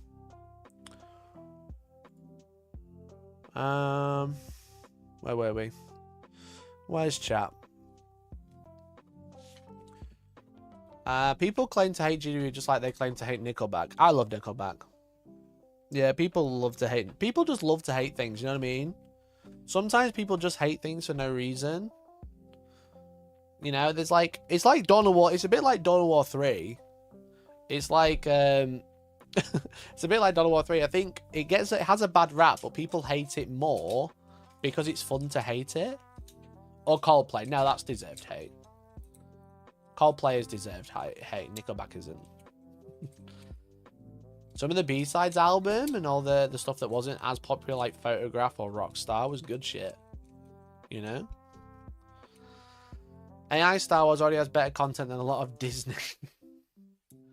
Yeah, AI's a fucker. AI's a fucker.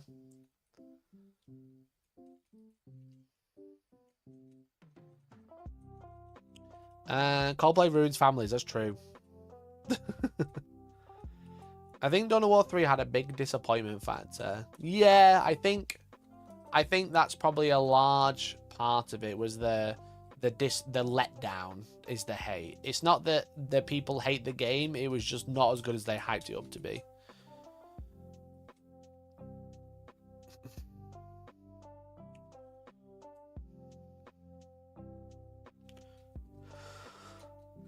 I was going to say Jared Leto, but again, deserved. Yeah, Jared Leto's a bit weird. It was great when he's just in 30 Seconds to Mars. But after that, when he started doing, like, interviews, very strange. Very strange.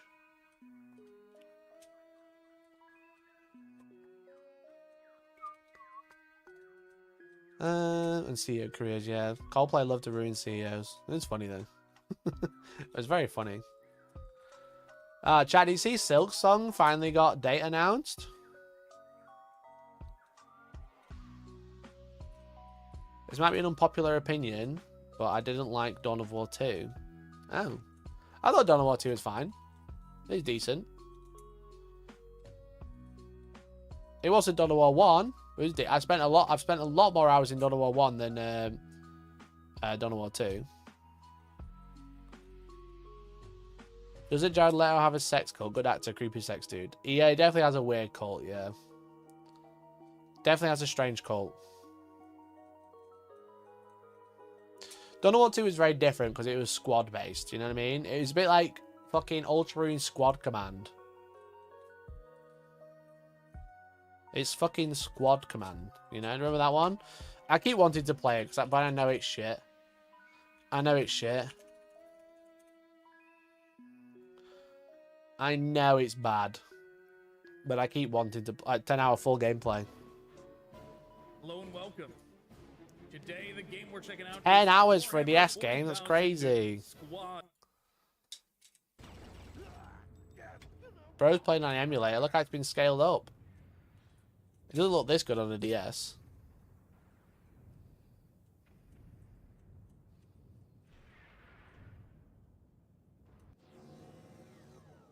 Oh, there's a bunch more over there. Understood. I never finished the first mission. It was too hard. I didn't know what was going on. Stream ends when I beat Warhammer 40,000 DS game.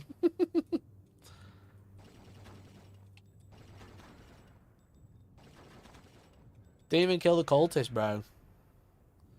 Didn't even kill the cultist. Now do it again. God, so bad. Like I said, saving those with more movement for after. The ones up front.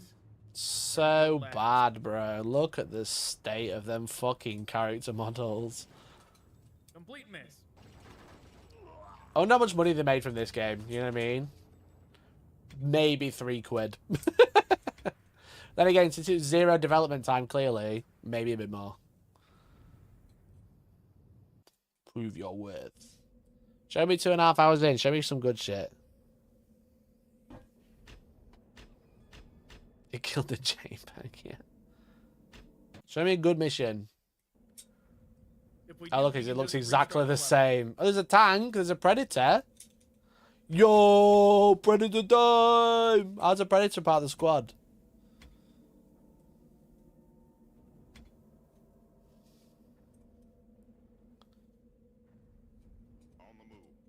This is what we're gonna do. Look at our real Chaos Space Marine. Look. Look, it's a real Chaos Space Marine. Right, look, there's another one. Look at that. Look at, it's got all 4 polygons. Yo! Plasma gun. Let's go. They all got plasma guns. It's a fucking Hellblaster squad, bro. It's a motherfucking Hellblaster squad.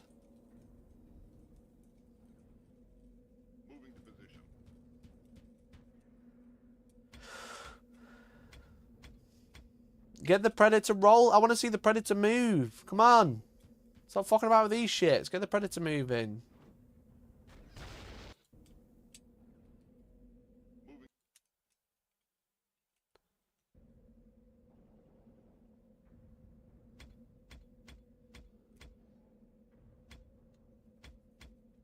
Okay, just make Here we sure I'm go. gonna blast my own guy doing this.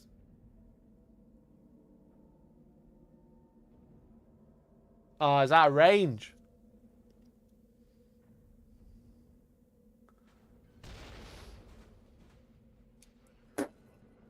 No, fuck! I did not want to move forward. Shit. Now we're probably in line with the tank. I did nothing. Embarrassing. Embarrassing behavior. Thoughts on Tacticas? I've played it. I played it. I got it on my phone. I am under contract with Tacticas right now, though. So, yeah. It's good. It's good fun. They sponsored a video of mine recently. Good game. But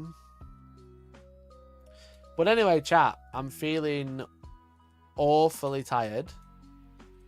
So, I might... Let me just have a look at watch later, just in case anything else crazy.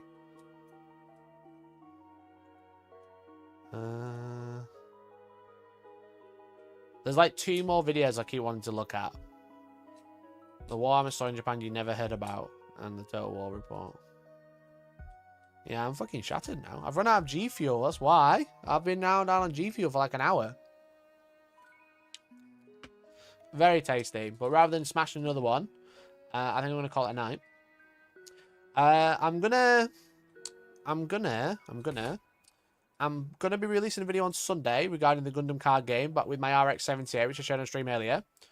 But also, I'm thinking about playing Hollow Knight for the first time, and I'm tempted to stream it on the second channel.